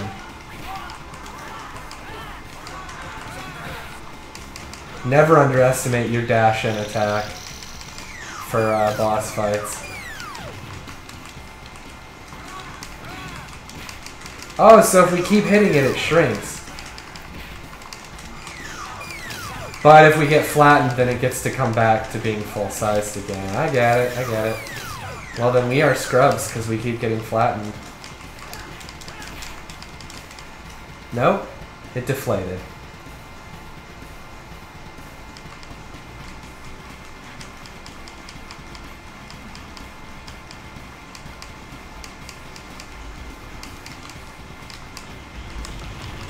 Fucked. Pelvic thrust. Oh man. Rash, you animal. I don't think I beat you on that stage. Maybe. Jesus. I don't feel like I killed that much stuff.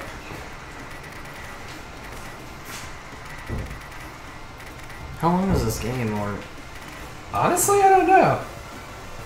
Do you want to move to something else? I don't know if dinner's just not agreeing with me, but my stomach is like boiling and roiling left and right. Do you want me to do something that's just me, or what? So that you don't, because that way you can kind of focus on recovery? Maybe a good idea. Alright, well. Oh yes. Back in the day when Crazy Cryo lived in Plano and hung out with me a lot. Played a lot of Soul Calibur 2, and I played that in tournaments. when I'd gotten a GameCube and picked up Mario Party, he was over at my apartment playing a lot of Mario Party. I do remember. He and a mutual friend of ours used to have a lot of inside jokes. Oh wow! Revolving around Mario Party. Oh dear! And I was just like, "Damn it, guys!" It was terrifying and terrible at the same time. If you want, I can just go on with this, and you can just duck out. Okay. There's no rule. Yeah. I was gonna say, is there any way, or do I Oh, just God. have to die? I don't get to pilot this thing.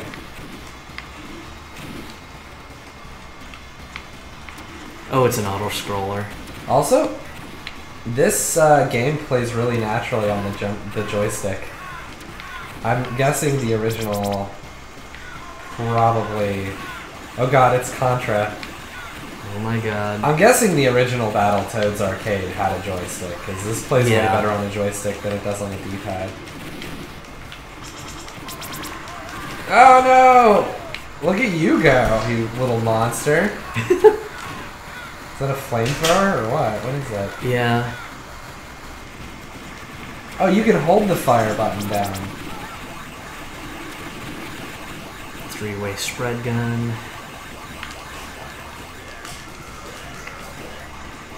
Yeah, if you die and you just don't feel it, you can whatever. God, what was the name of that character in Xenoblade Chronicles? Which one? Rhine! Oh, Rhine! It's Rhine time. I'm feeling it. Oh, I'm man. really feeling it. Those guys are silly. I still have that somewhere. I haven't finished Xenoblade yet. It's a really long game. Yeah, fantastic game too. And also, I don't know if you've heard, but apparently we are getting the special edition kit that Europe is getting. For X? Yeah. Cool. Yeah, I'm definitely Christmas present hint looking to try Xenoblade X. Yeah, supposedly a lot of people have said that story-wise it's a little bit weak, but Yeah, I according feel to the Japanese release, folks, I don't know how much of it's them expecting like world's greatest Final Fantasy. Yeah, I'm not too beat up over that though, because to be honest, I'm really digging the customizable characters. And I know this makes it me atypical because it's an RPG. I'm actually not really looking to get into it to sink my teeth into a deep story. I kind of want a game that I can just pick up for like a couple hours at a time. Just be like, yeah, I'm gonna go explore. Explore, get lost in the realm and everything. Yeah, I don't really care for the story. And like, let's be honest, I'm coming off of like, at that point, Phantom Pain and Witcher 3. I'm like not going to be super impressed with most stories at that point because those set a super high bar. Oh yeah, and I mean, it's just kind of interesting and hearing the Japanese feedback of well, no, the story's not great, but you know everything else is grand. Oh man, that was sad. I know. This is actually a pretty cool stage now that I'm kind of paying a bit better attention to it. And that kind of understanding the mechanics better. This is one of those games that I feel like is not quite as brutally unfair as people made it out to be back when. Like, it doesn't explain itself very well is all. Yeah, and I mean, as said, I think most of the whole mystique of Battletoads unfortunately comes from the buggy NES release. Yeah, which, you know, most of the issues with that, I'm going to be honest with you, having played it a lot when I was a kid, the jet bike sections are actually not really what make that game super balls to the wall hard, because those can be memorized. There are some parts of that game that are just really unfair. Yeah, though I think Rat Race. I think it was more funny about the speeder bike area. That it gets it's the whole unwinnable. Mystique. The whole mystique that it was unwinnable, 2-player wise, because of the fact that the NES couldn't render over X amount of things on screen, so some of the walls would start disappearing. And then you just ram, and then. Well, and the way the game worked is player 2 starts eating into the lives of player 1, and so you end up losing. Because the thing with NES Battletoads is if you run out of lives, that's the end of the game. Yep, there were no continues. Yeah, so it was just... Which I completely sympathize with any kid who's playing it 2 players with a Game Genie. Or with beating up your little sibling. I also sympathize with that. See, I didn't have a little sibling, but I had cousins, so it's effectively the same thing. Yeah, I can understand that. Well, if you hang out with your cousins all the time, it's effectively the same thing. Yeah. See if this guy has the same attack pattern as his predecessor. He does, kind of. Yeah, just a little faster. Come on. I S-rank Hardcore Uprising. What are you even thinking? Also, I'm gonna grab those real quick. Get out of here, kid. You're not dead yet? I said get out of here. Oh my god. My Contra skills on display. Oh, you set him on fire. Some people just like to watch the world burn.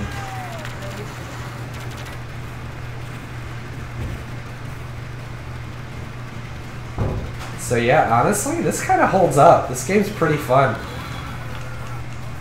Random Sparta-looking dude. Yeah, like what's this? He's that guy on the left on the sidebar, if you can see. Who pukes missiles. Who pukes blow-upable projectiles. What a dork. It's like he's not even trying. I say that bitching about a boss that's not that hard compared to other bosses in this game. I'm sure he's gonna wreck me by the end of it, but...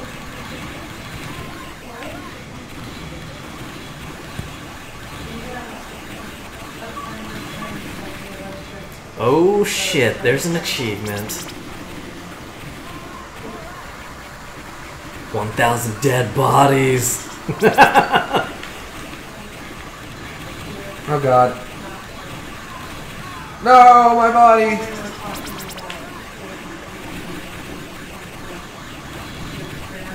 So yeah. Stream. if there's anybody left. What have you guys been doing lately? Anything game-wise? Cryo said he stepped out for a few minutes, so he'll probably be back whenever he gets a chance. That's fair. I'm just curious. I don't know if we have any other viewers or not. Yeah. Says we've got four bodies. Maybe they're lurking. Who knows? Well, my buddy out in Wisconsin, he's on, but he may be playing something else because I know occasionally he's on other games to kind of kill the time. I think I think he's been on Steam playing stuff like Path of Eternity. Oh, Pillars of Eternity? Pillars of Eternity, yes. Heard nothing but good things about that. Yeah, because I know for a good while, just I would see his name pop up on my Steam account. He'd be like, yeah, your buddy's playing Pillars of Eternity. I was like, well, man. On that same note, I don't know if I know you don't.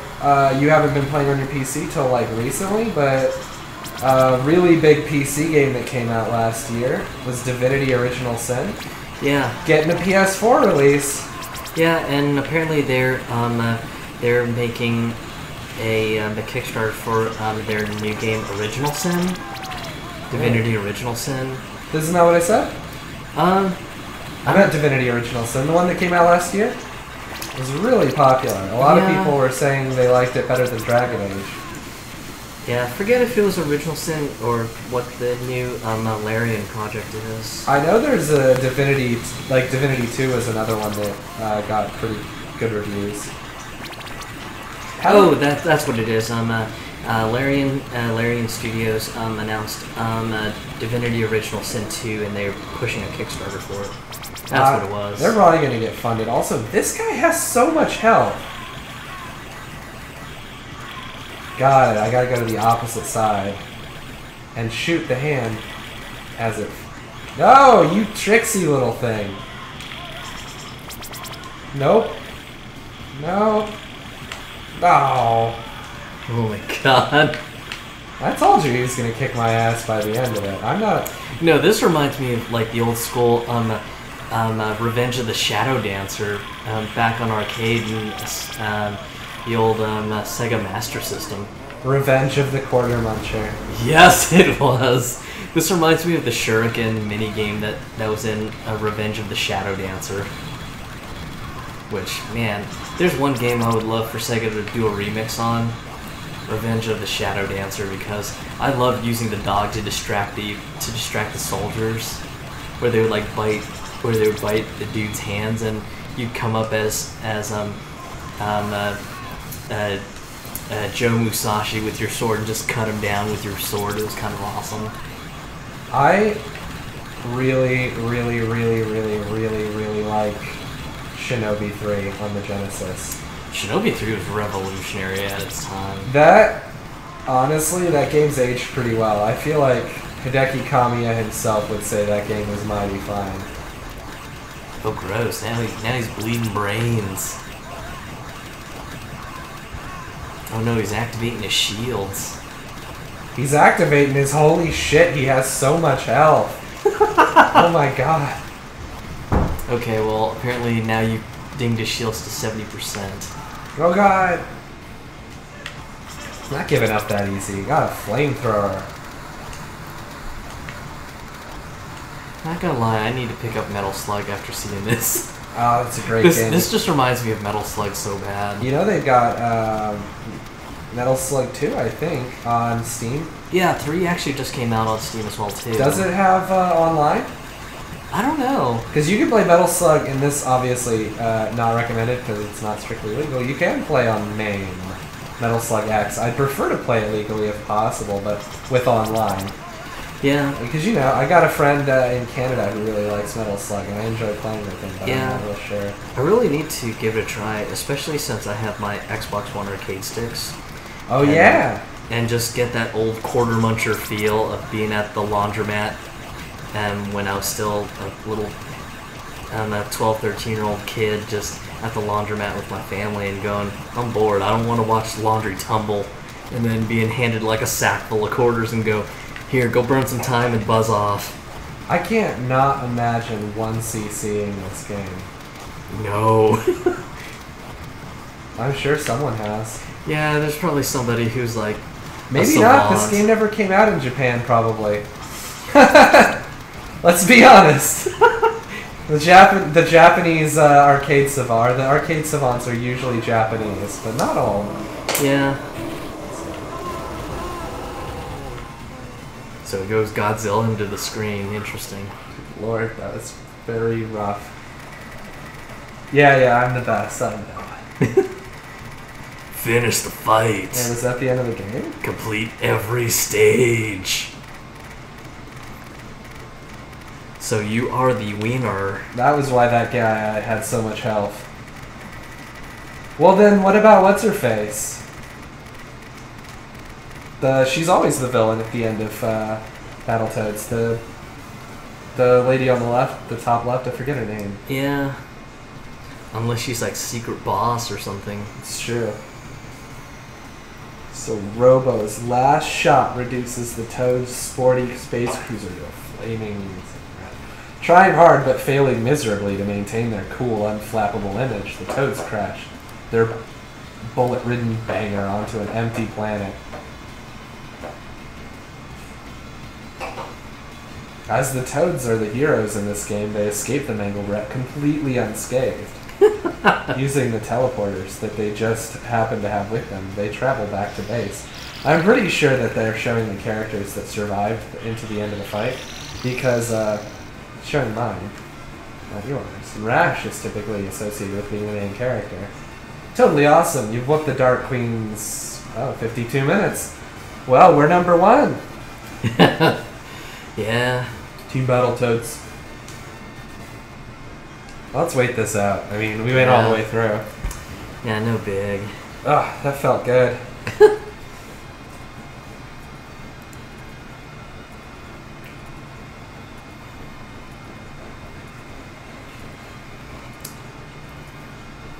Yeah, I wonder if Cryo will be back because, oh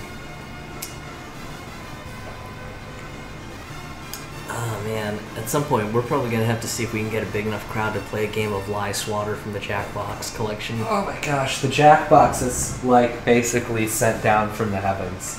Well, I think the neat part about the Jackbox collection is the whole fact that some of these games are very stream friendly. Oh my gosh, but yeah. I think extra credit goes to them for Quiplash and making Quiplash stream friendly, that you could delay the timer and extend it so your streaming audience won't basically go, oh no, I didn't have a chance to answer or whatever.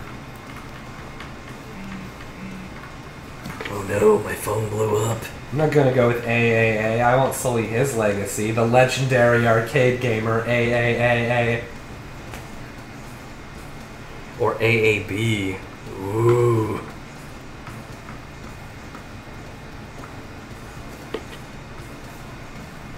Or Ass.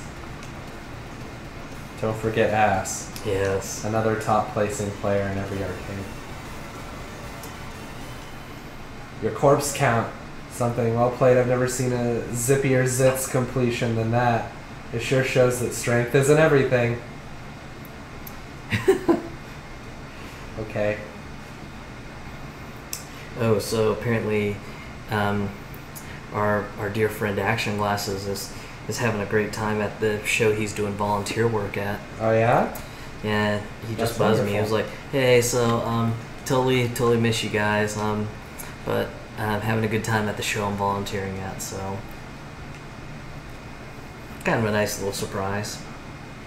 Well, there's word from Glasses for you guys. Hey, Yeah. we got more milestones. I could show off the original Battletoads, but I promise you I won't get far.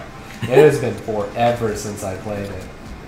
I think I touched it a little bit when I first got the Rare Replay like a week or so ago whenever it came out, but Yeah, I think it's actually kind of cool that they actually fixed that NES-related glitch. yeah, they fixed a lot of the games and they're still working on some.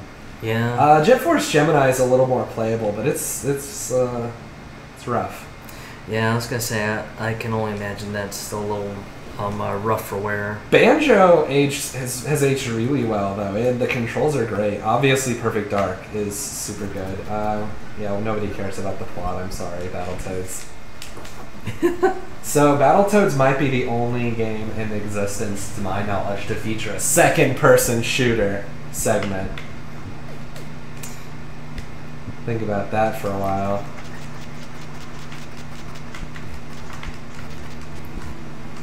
Sorry. Man, those sprites are crispy. Right?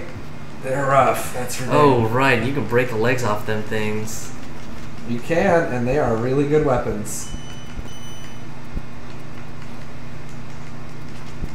You know, if you're not shit.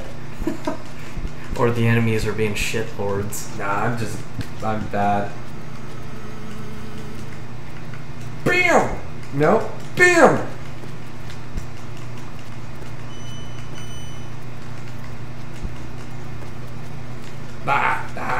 Baseball.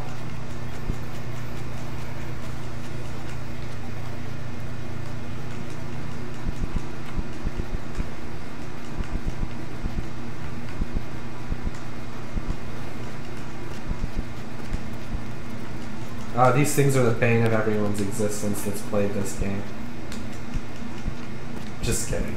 That's a lie. There are so many things in this game to be the bane of your existence for the little flying pig dragon things to even remotely matter. Yeah.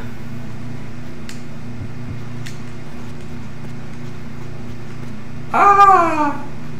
To their doom. Ah!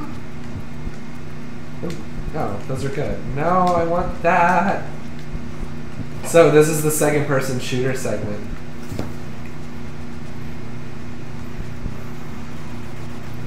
What you want to do is pick this up, throw it at his face, and not get shot, obviously, is a big one. Or her face. I mean, honestly, do we know what the pilot is? Could be the evil queen herself. Dark Queen, whatever. I don't know. Because she's a raging old bee. Yep. Oh, yeah. Whoops. I actually didn't even know that button skipped all that. I was just pressing a directional button. BAM! BAM! Oh god. No, no, I was no. gonna say, man, that looked like a good game of hacky sack going on. I forget how to do it. There's a way to, like, rappel off of one wall and become a giant spike ball. Yeah, I forget too.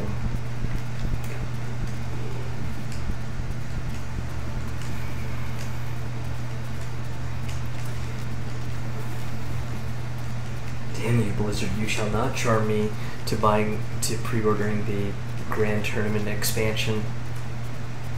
Of? Hearthstone. Oh. You're like, oh, if you pre-order a bunch of booster packs for the price of $50, we'll give you a bonus card back. And I'm just like, no. Never again. Actually, I don't know what your stance is on Hearthstone, and I don't have one. I think Not it's playing fun. I can't get too serious into it. I do have a little shaman deck that I like playing around with, which I call Wind Fury Madness, but that revolves around the game's Wind Fury mechanic, which is a shaman ability that gives characters the ability to strike twice in the attack phase. That's a pretty good ability. Oh, we have a new visitor. Yeah? How do they like my pro strats? It is Fluffy Man 87543. So You got a welcome to beard? the channel. You got a beard, Fluffy Man? I'm really not judging. I'm hoping is all. With a name like that, I have high expectations. Oh, hey, look, you smashed into them with a wrecking ball. No, Cue my no, Cyrus song. not again. We already had enough Miley last time. Oh god, we're on our last life. I'm not even gonna get to the jet bike stage. I'm just so garbage at this game. Yeah, Scumbag Bird just clipped your line. That's what happens. Yep, it's over. Game over. Let's continue. Yeah, so you have to murder those birds. That the theme for the jet bike stage is so iconic to this game that they actually use it for the entire menu scheme for every Battletoads entry on the Rare Replay. The dun dun dun dun dun dun dun. That's the Fuck! No! No! No! No! No! No! No! Nope. Fluffy Man says, Beard, I'm 15, I'm your pillow, and then something got, I guess, filtered out by Twitch? Lewd language. Yeah. It happens. I didn't even know Twitch had a filter. It makes sense. I think it's enabled by default, so... It's fair. Ah!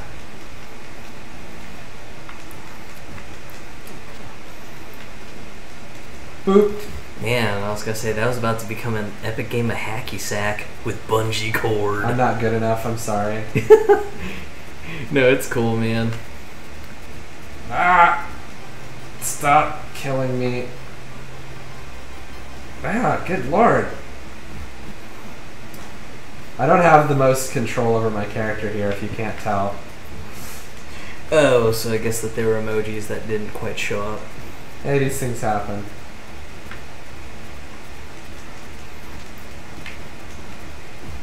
Yeah, Twitch unfortunately doesn't play nice with emojis unless it's the Twitch-specific ones that are mostly linked up to the Twitch client. So that's how that goes. I didn't make that mistake a second time. If you didn't notice. Yeah, I saw you just kick those three birds squall in the mouth. Yup. That's how I do. Do it. Ah, worth it. You're like, that bird will not clip my line again. So yeah, I'm absolute garbage at this game. So instead of showing that repeatedly, I will show off a very old game that I'm very mildly familiar with called Attic Attack. That is from 1983. It comes from a time when Rare was Ultimate played the game. And Attic Attack is pretty fucking stupid. But it's stupid in the good way. So we're going to pick the Surf. No, we're not. Okay, so you have a hunger meter in this game and you have weapons. Your hunger meter goes down faster if you're the Surf, but the Surf has the best weapon in the game. We're going to pick the Knight because they're kind of a good middle ground. Oh, and Fluffy Man says, the reason I'm here is to talk to somebody because I am scared of the thunder and lightning, I presume, in their area. That sucks. Well, we're here for you, buddy. Yeah. So you can watch us entertainingly fail at these games from the Rare Replay collection. Yep, and if you you got any gaming news in mind, what I picked up there is food. If you observe on the right, there's a food meter that decreases if I get hit and the longer I stay. And this is basically proto grabbed by the ghoulies. Like, oh my god! That's what I was thinking. I was just like, this looks so much like Grabbed by the Ghoulies. Just it is. Old school. You go room to room and you beat the shit out of ghoulish monsters. And this is basically Grabbed by the Ghoulies. If you've ever played that on the original Xbox, right? Yeah, I actually owned an original Xbox, and it was funny because I adored Grabbed by the Ghoulies. I don't care what anyone says. You got the red key. No, we didn't. You got a lollipop. Whatever. And Fluffy says, trust me, I am awful at GTA 5. Hey, that's okay. You play, I guess, presumably GTA Online, or... You should be playing GTA. You're not 17 or older. Hey man, we're not the morality police. I don't really care. Yeah, nor do I. I think I played GTA 2 when I was a kid, the top-down one on PS1. That was old school. That was great. You fucking loony bin gang hired you to go after pizza delivery guy. It's a really silly game, and of course there was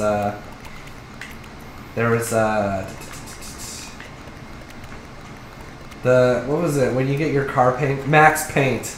Oh yes. Yeah, your car. A terrible pun on Max Payne. Yeah, which at the time wasn't actually out on consoles. It was named for their Mac release. Yeah. And Fluffy was saying, plays GTA Online, and he also says, my mom says it's okay. She said that I have seen worse. Hey man, I'm not judging. When I was I wasn't like a child, but when I was like 12 or so, Conker's Bad Fur Day came out, and if you don't know, that game had a lot of cursing and boobs and stuff. Yeah, and lots of raunchy jokes. Yeah, well, I told my mom that. I was like, hey, I want this game, and she was like, what is it? And I was like, well, it's got a bunch of dirty jokes and stuff, and she was like, okay, well, whatever, you're a grown-up, you know, enough to play. You know the difference between fantasy and reality, so it is what it is. It's a case-by-case basis, in my opinion. There's not really like a one-glove-fits-all. Some people are going to be like 80 and still not be mature enough to play M-rated games. I still thought it was funny when you watched me play GTA 5 for a little bit and saw me go through the Life Invader quest.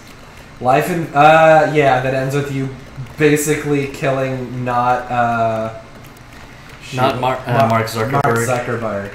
Yeah.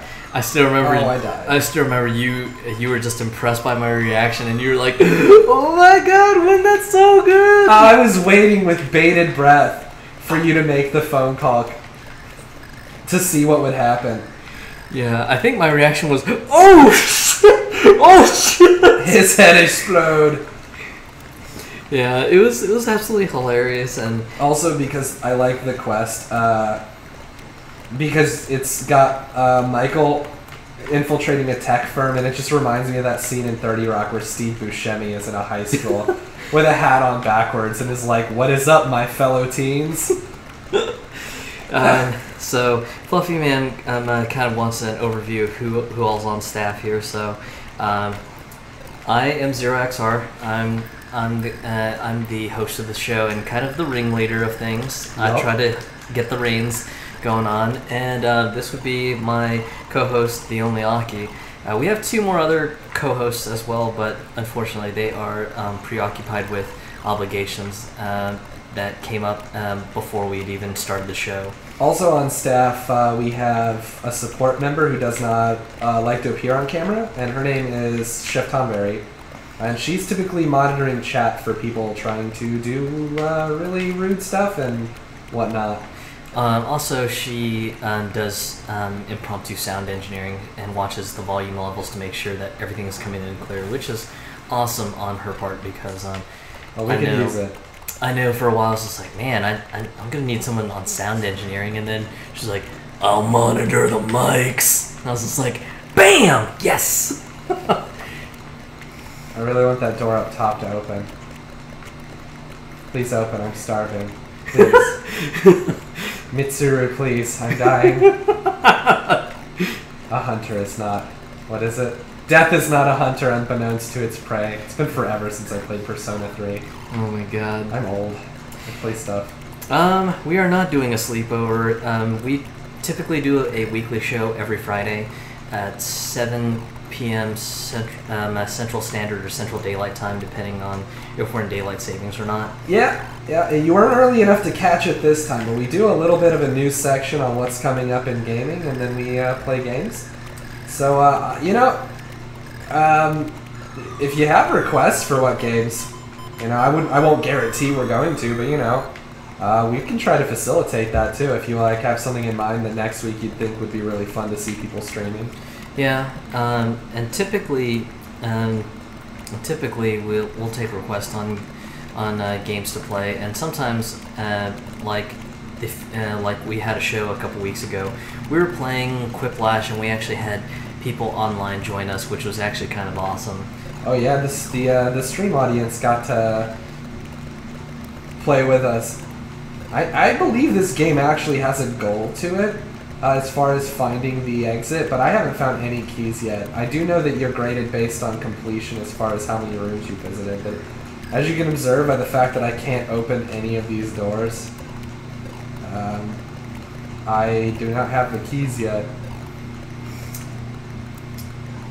Yeah. So fun little fact, I don't know if you knew this, Zero, I know you're a Saberwolf player in Killer Instinct. Did you know that Saberwolf actually has origins in a previous Rare title? Yep, the old game Saberwolf. And Knight's lore, even before that. Yep. Though it's kind of funny because the Saberwolf game is about an archaeologist. I'm dying! Yes! Sorry, this game is spooky. Yeah, it kind of is. But This is the real Dark Souls. I can't even straight face. Oh, I'm dead. Ah! Nope! Not dead, still alive. But yeah, I think it's about an archaeologist and you have to avoid the saber wolf. yeah, which is kind of funny because, of course, Saberwolf in Killer Instinct is an alchemist trying to either reverse or further his lycanthropy, depending on which ending you get. That's true. I forget he does have that ending where he's like, F the police, F humanity. The beast is the real me.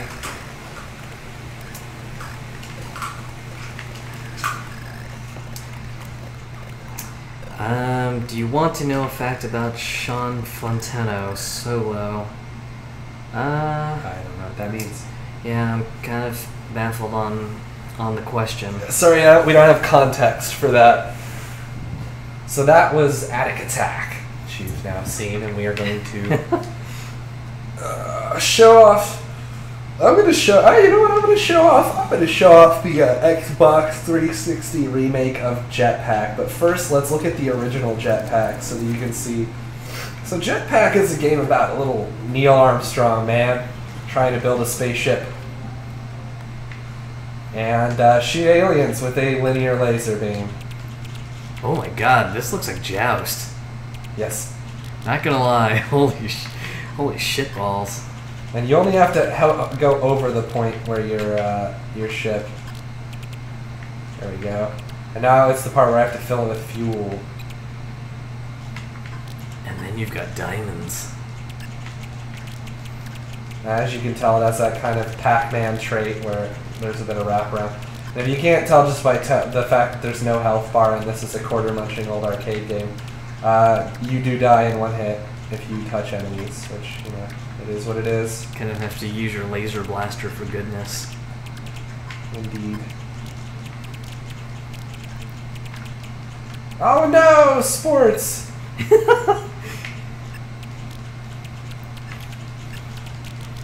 Staying away from the walls is a really good tactic for survival. Not that you should take survival tactics from me.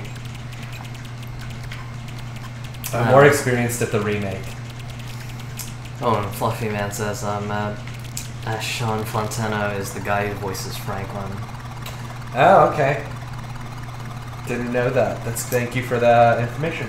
Franklin, obviously being one of the main characters of GTA 5 for anybody watching that does not know. Yeah. But sure, why not? Yeah, whatever information you want to share. I'm down. Yeah. Man, did your ship just peter out of gas or something? It does, and that's actually pretty much most of the rest of the game. Though as you... Oh my god, that was scary. Yeah, as you get really far into the game, you'll actually get to places so alien you need an entirely new ship. Which is pretty cool, I think. Yeah. It's pretty neat. So we gotta build a new ship. I mean, within context, again, this game is from like 1981 or something ridiculous, so... Yeah. Speaking of old school games, I don't know if you've seen it, but Pac-Man 256 looks super interesting. Really? Go extrapolate, please. I don't actually know what that is. Okay, so... excuse me. You're familiar with how Pac-Man works, that, you know, you've got your levels, and, you know, after like X level, you get set up with a new maze, and, you know, you start all over again. Yeah. Think of the maze as never ending, but the bottom of the maze starts to glitch out, like when you hit level 256 in Pac-Man. That was when the motherboard of the arcade cabinet would just glitch out, and you wouldn't be able to continue any further. Interesting. So basically, if Pac-Man is in the area where it gets covered by glitches, you lose. So basically, you keep trying to progress your way all the way to the top, and as you progress your way to the top, they're kind of interesting and weird power-ups that kind of remix the gameplay and things like that. Like, I saw one of the power pills turn into like a inverted pyramid, and when Pac-Man ate the pyramid-shaped power pill, it turned into a tornado and destroyed some of the ghosts. And then there were some other goofy powers and stuff like that. Interesting. You ever play the that 4-player Pac-Man game that's been featuring at arcades recently? It's very silly. It's like Pac-Man. You can pick up a cherry that lets you eat other players. Yeah. I can't believe I'm still alive. I'm gonna be honest with you. In this game, Fluffy Man says Sean Fontano stole Ice Cube's necklace, and another fact is that Sean knows the person that plays CJ from GTA San Andreas. Interesting. I wonder if that is related to how he got the gig. Like, like mutual contacts was like, hey, I want to be in GTA kind of thing. Could be. I mean, I'd do that if I were looking for a job. I leverage personal contacts for work sometimes. Yeah, it's actually kind of interesting too because I'm speaking of voice actors. Adam Jensen, the voice actor of Adam Jensen, and his wife and Adam Jensen's wife, both voice actors are actually married to each other. Really? Because apparently there was a piece of trivia that basically the voice actor for Adam Jensen went to an audition and basically just kind of told his wife, hey, I'm out of here, I'm going to an audition, and she was like, hey, guess what, I'm going to an audition too, I'll see you later. No, and then they both bump into each other at the audition, and they're like, hey, what are you doing here? As ridiculous as it would have been, wouldn't it have been funny if they were applying for the same position? So awkward. Oh, hey, we got to the point where we're building a space shuttle now. I'm dead. And Fluffy Man also says, Sean also got the job from DJ Pooh. DJ Pooh is in one of the songs from the radio stations on Los Santos. Nice. GTA 5 is a goddamn near mythical game. The amount of stuff they put in that game is legendary. It has so much content. I think really the cultural context of the game is amazing. Yeah. Oh my gosh. Rockstar is amazing at tongue-in-cheek, like poking at the American culture as a whole. Now, we're still gonna do Jetpack, but I did that for context, so that you, as the viewer, could understand where Jetpack Refueled is coming from. Oh, man. Which actually is not very different. Music's a little better. So, difference with Jetpack Refueled, there's a bomb a la old shmups like Toho Gradius. Toho's not old, you know what I mean though. Yeah.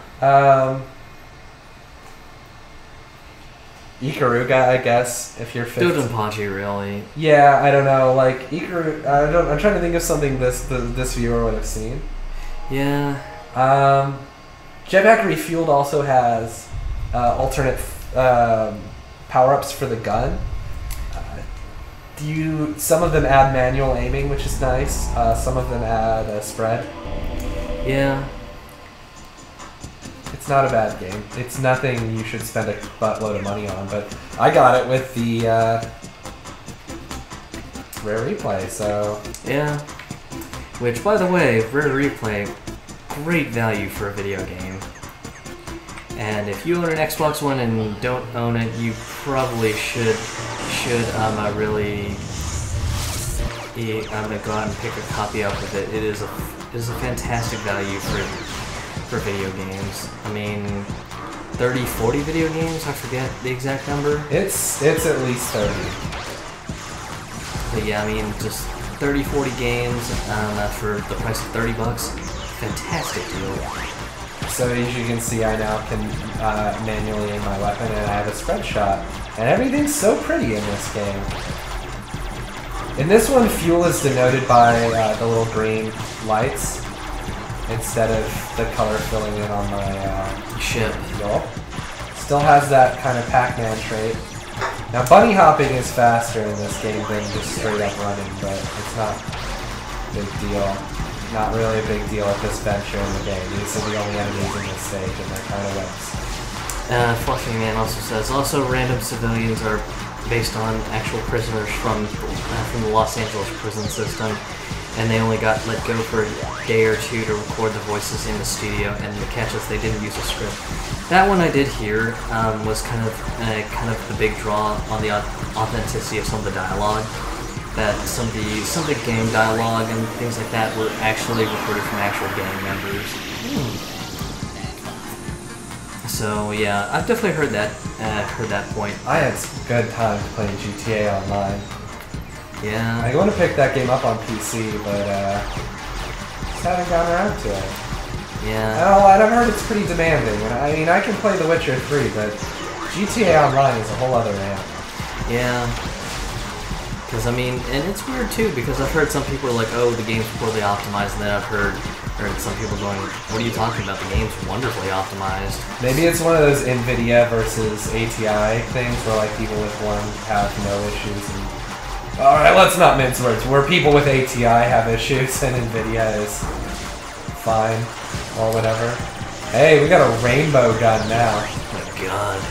Reminds me of my keyboard at home. Right? The thing is magnificent.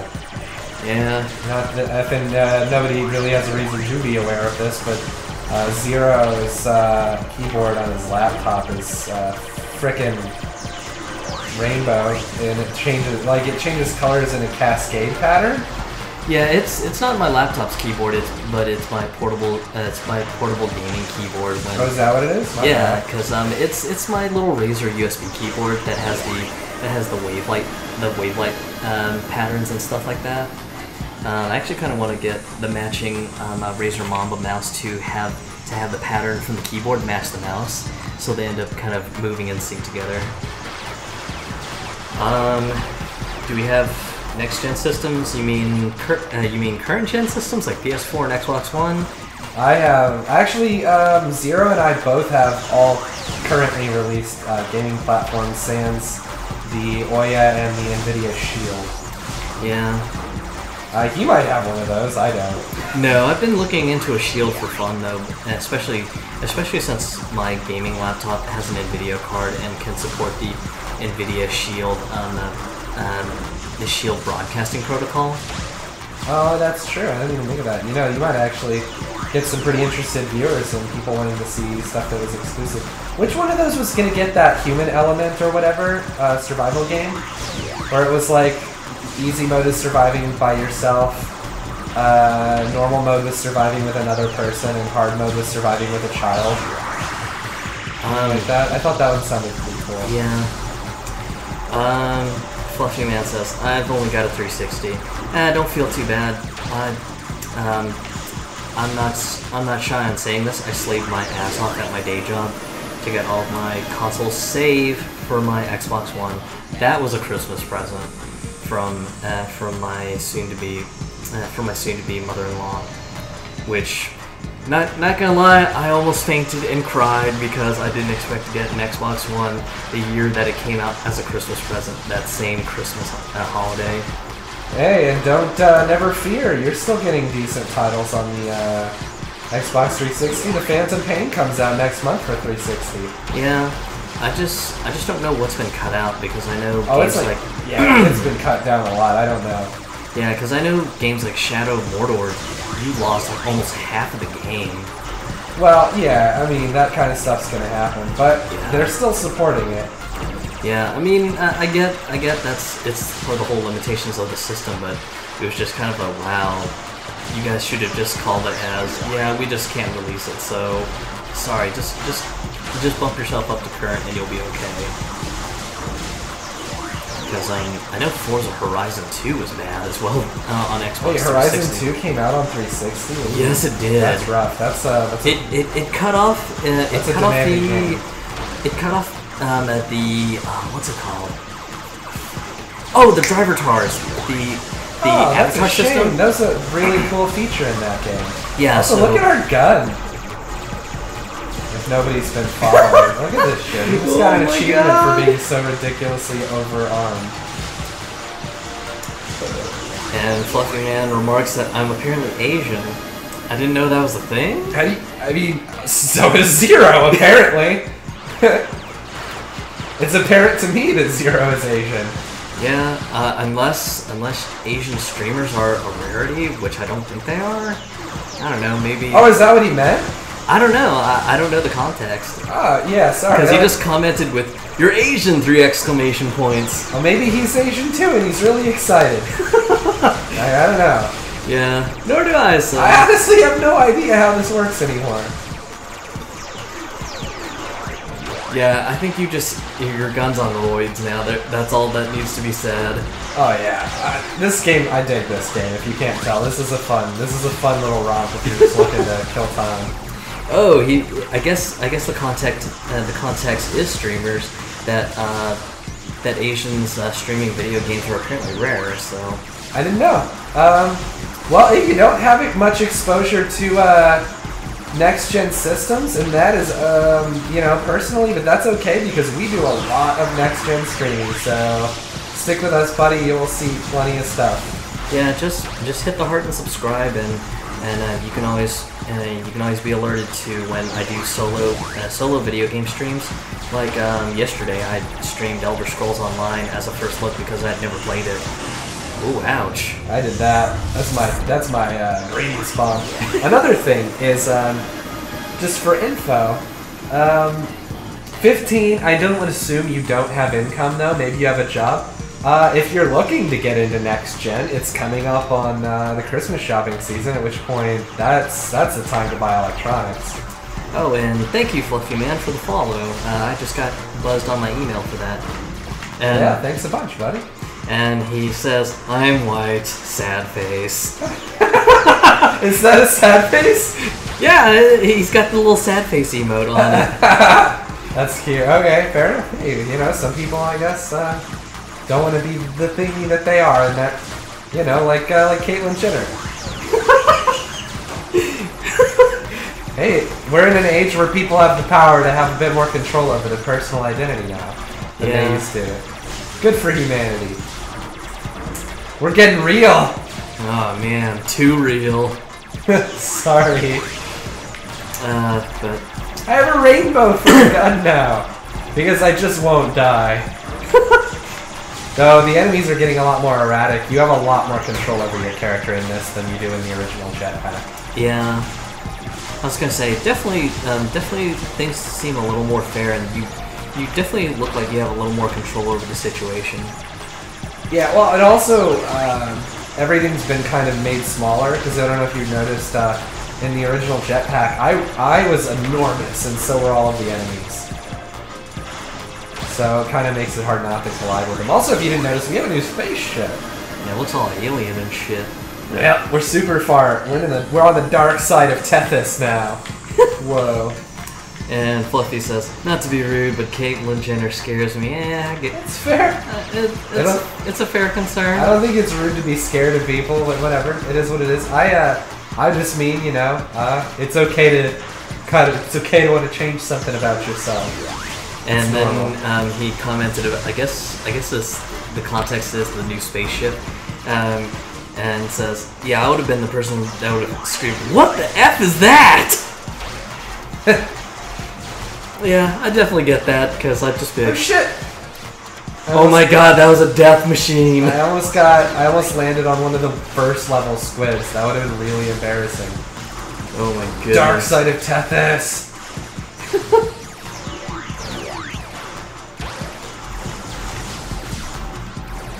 Oh shit. So anyway, this new type of enemy is the bane of everyone's existence. The glowing orb things will hunt your ass down. Which isn't a big deal right now, because I have a wide spread shot, but if you only have the linear shot, that can be death. You don't have any way to get them if they're coming at you from above. Nope. So obviously, as you can tell, we're getting far enough into the game that the enemies are mix and match. Now we're on the Dactyl Boondocks. I think last time I played this, I wiped on stage 12 or so, and this is stage 8. It's kind of awesome because you're playing with a live audience too, so... Hey, yeah. That's scary. Your life flashed before your eyes. Yeah, luckily I still have a bunch of bombs left, but we're getting to the point where enemies don't die very easily. These are the ones you have to shoot a bunch of times to take out, so it's kind of better to just ignore. That in the game is not spawning power-ups for me. Oh man, that is sad. Because that thing up in the top left is it's a point item. Oh, a point meter to get items to spawn on. It doesn't actually increase the power of my character though, it's just for score. Yeah.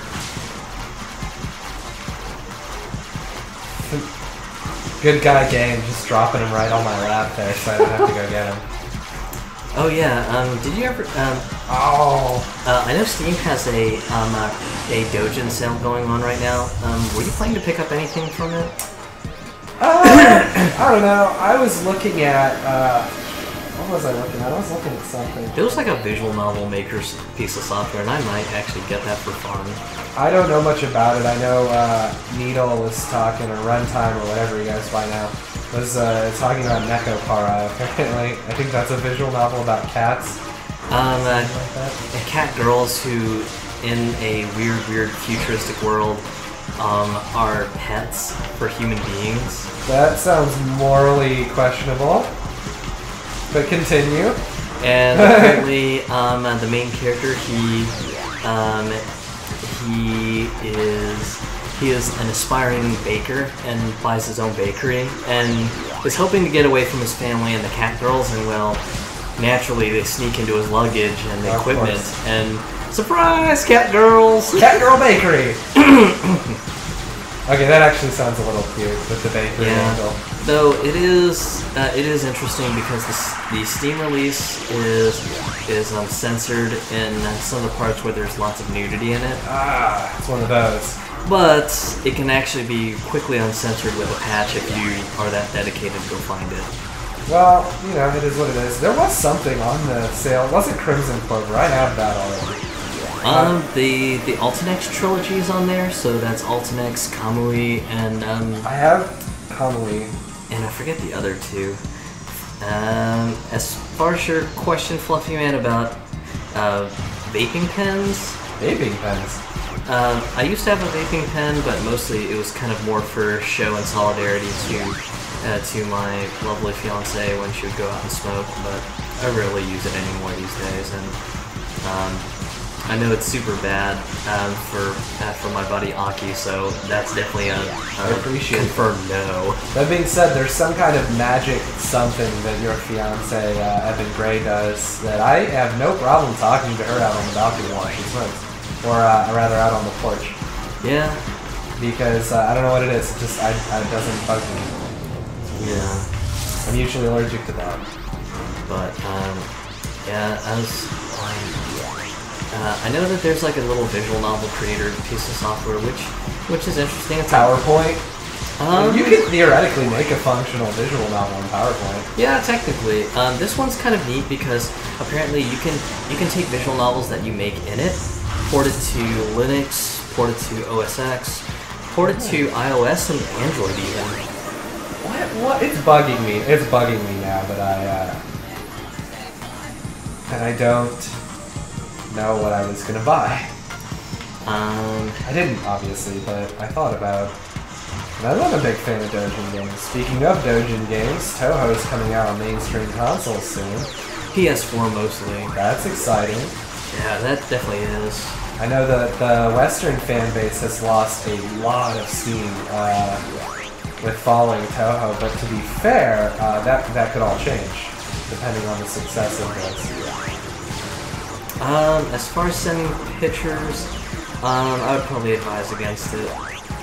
Nothing against you. I've just had some cases in the past where I've had streamers either sending me pictures that I really didn't care to see, or just trying to troll me with pictures just for shock value. So unfortunately, I must decline your request to send a picture there, Fluffy Man. Yeah, it's okay. Boundaries are an important part of streaming. Oh yeah, it happens. Yeah, because it was back when I was testing streaming on PS4. I had some doucheweed going, and hey, you gotta see my awesome car in Need for Speed, and I had links open. I had my email box open. I was like, hey, yeah, sure, whatever, send it on over. And it was just like, just like Goatsy. I'm just like, really, Goatsy? It's like, what is this, 2005? Yeah, he was just like, come on, really, guys? And also, holy cow, these are disorienting enemies. They bounce at parabolic arcs. Oh my god. No, I don't like it. Nope. especially since they can spawn above you. That being said, I'm pretty sure this is farther than I've ever been in this. So. It said it was either level 12 or 11, I forget. There, now I can shoot above me. I feel a lot more comfortable. Boom!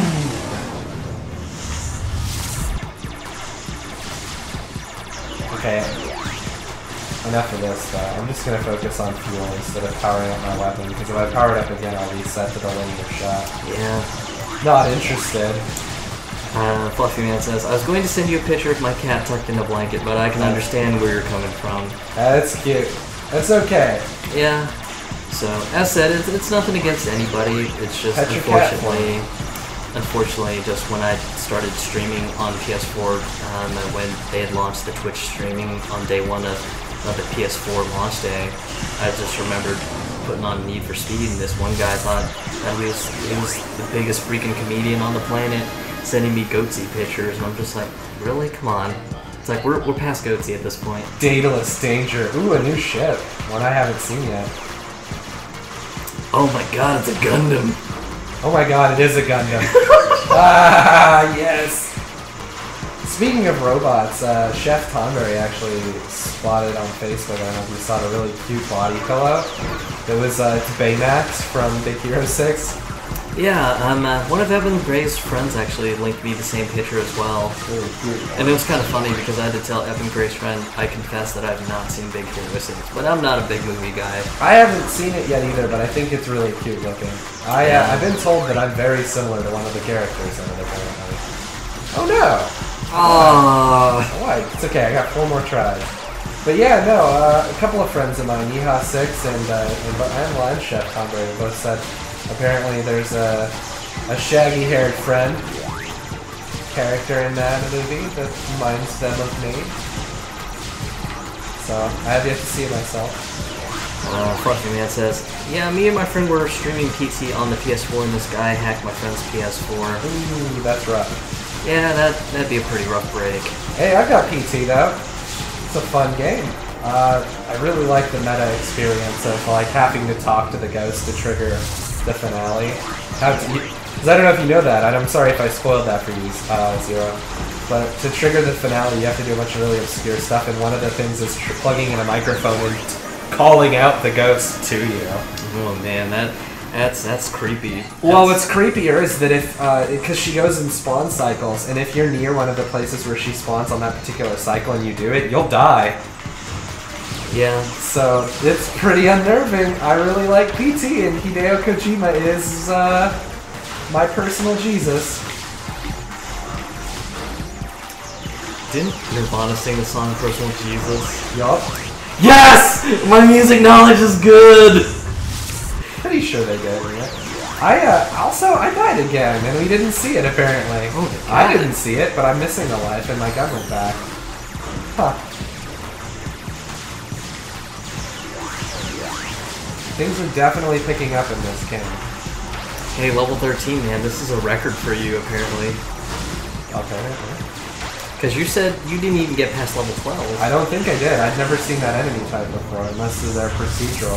But I don't think they are. Ah, crap, I have the linear shot again. That's kind of a... Oh, poo, never mind. I got that song.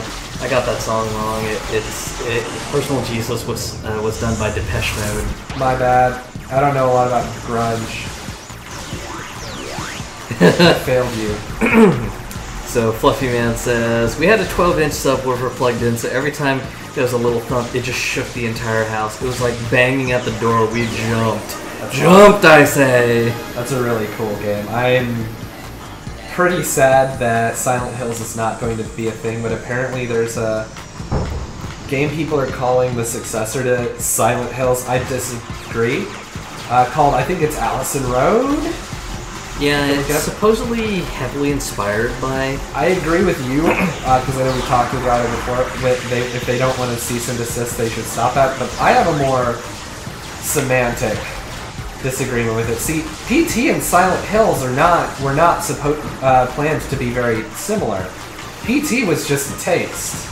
Yeah, it was more of a, hey, this is the general concept of the game. I would even compare it to a pitch video or something. Yeah, exactly. Whereas Silent Hills was going to be an open world horror game. Now, Allison Road or Allison Hall? I forget which. It's I think Allison Road, yeah. Is way more similar to PT than it is what Silent Hills was going to be. Yeah, and we don't particularly know what Silent Hills was supposed to be anyway. Right, we just know what it was. We just know the what's the word? I guess the pitch. The it pitch was and the supposed to be concept, yeah. a Fox Engine powered open world horror game was the only thing they said. Fluffy Man says, "Did you hear about that Silent Hills and how it got canceled?" Oh, yes, we did. Oh yeah, buddy. We were, we both are very, very big horror game fans, and when the news broke that very morning, it was, I wouldn't even say heartbreaking. I would say heart-wrenching. It was just like they just ripped the heart out of our chest. Well, and furthermore, I specifically, since you're new to the show, you wouldn't know this. I specifically am a really big fan of the now, what's the word? I guess. Oh my God, you're at level 16. Holy crap! Yeah. I'm a big fan of the now dissolved Kojima Productions, which is now known as Studio 8. Yeah, is what Konami is calling them, because apparently they think gaming studios are scum and the only things that matter are mobile games and pachinko slot machines and their health clubs, which kind of wrong, but yeah. To be fair, Konami's president he's an old guy. And it doesn't help that he has a lot of his family and family shit, members. I thought I had a bomb. I thought I had a bomb. Oh god, I gotta do this with the linear gun. Okay. Oh god. They're spawning too fast. I ain't no wimp. Oh, that was beautiful. Oh, it's not over yet.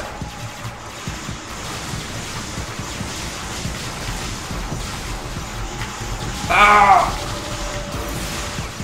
I don't think I can do this. I think it is the end of the road, my friend. Or they'll just drop one right in front of you. I don't think I'm a bad enough dude to save the president this time. This isn't Metal Gear Rising. Which, if we ever need filler, I'm more than happy to stream. I am super good at Gear Rising. Hey, I've told you many a times. I've mused it about humoring the idea of, you know, just us doing a let's see how fast you can go through it, because you're probably one of the most radical Metal Gear Rising players that I know of personally. Yeah, I mean, obviously I've seen better players than myself, but I go looking for them. I know a lot of the tricks, and I'm kind of wondering if it's not possible. So one of the quirks of that game is the highest difficulty setting, Revengeance. You actually, one second, let me focus.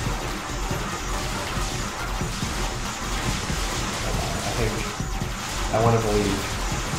Oh my! Nope. Oh, damn it! So the final difficulty setting of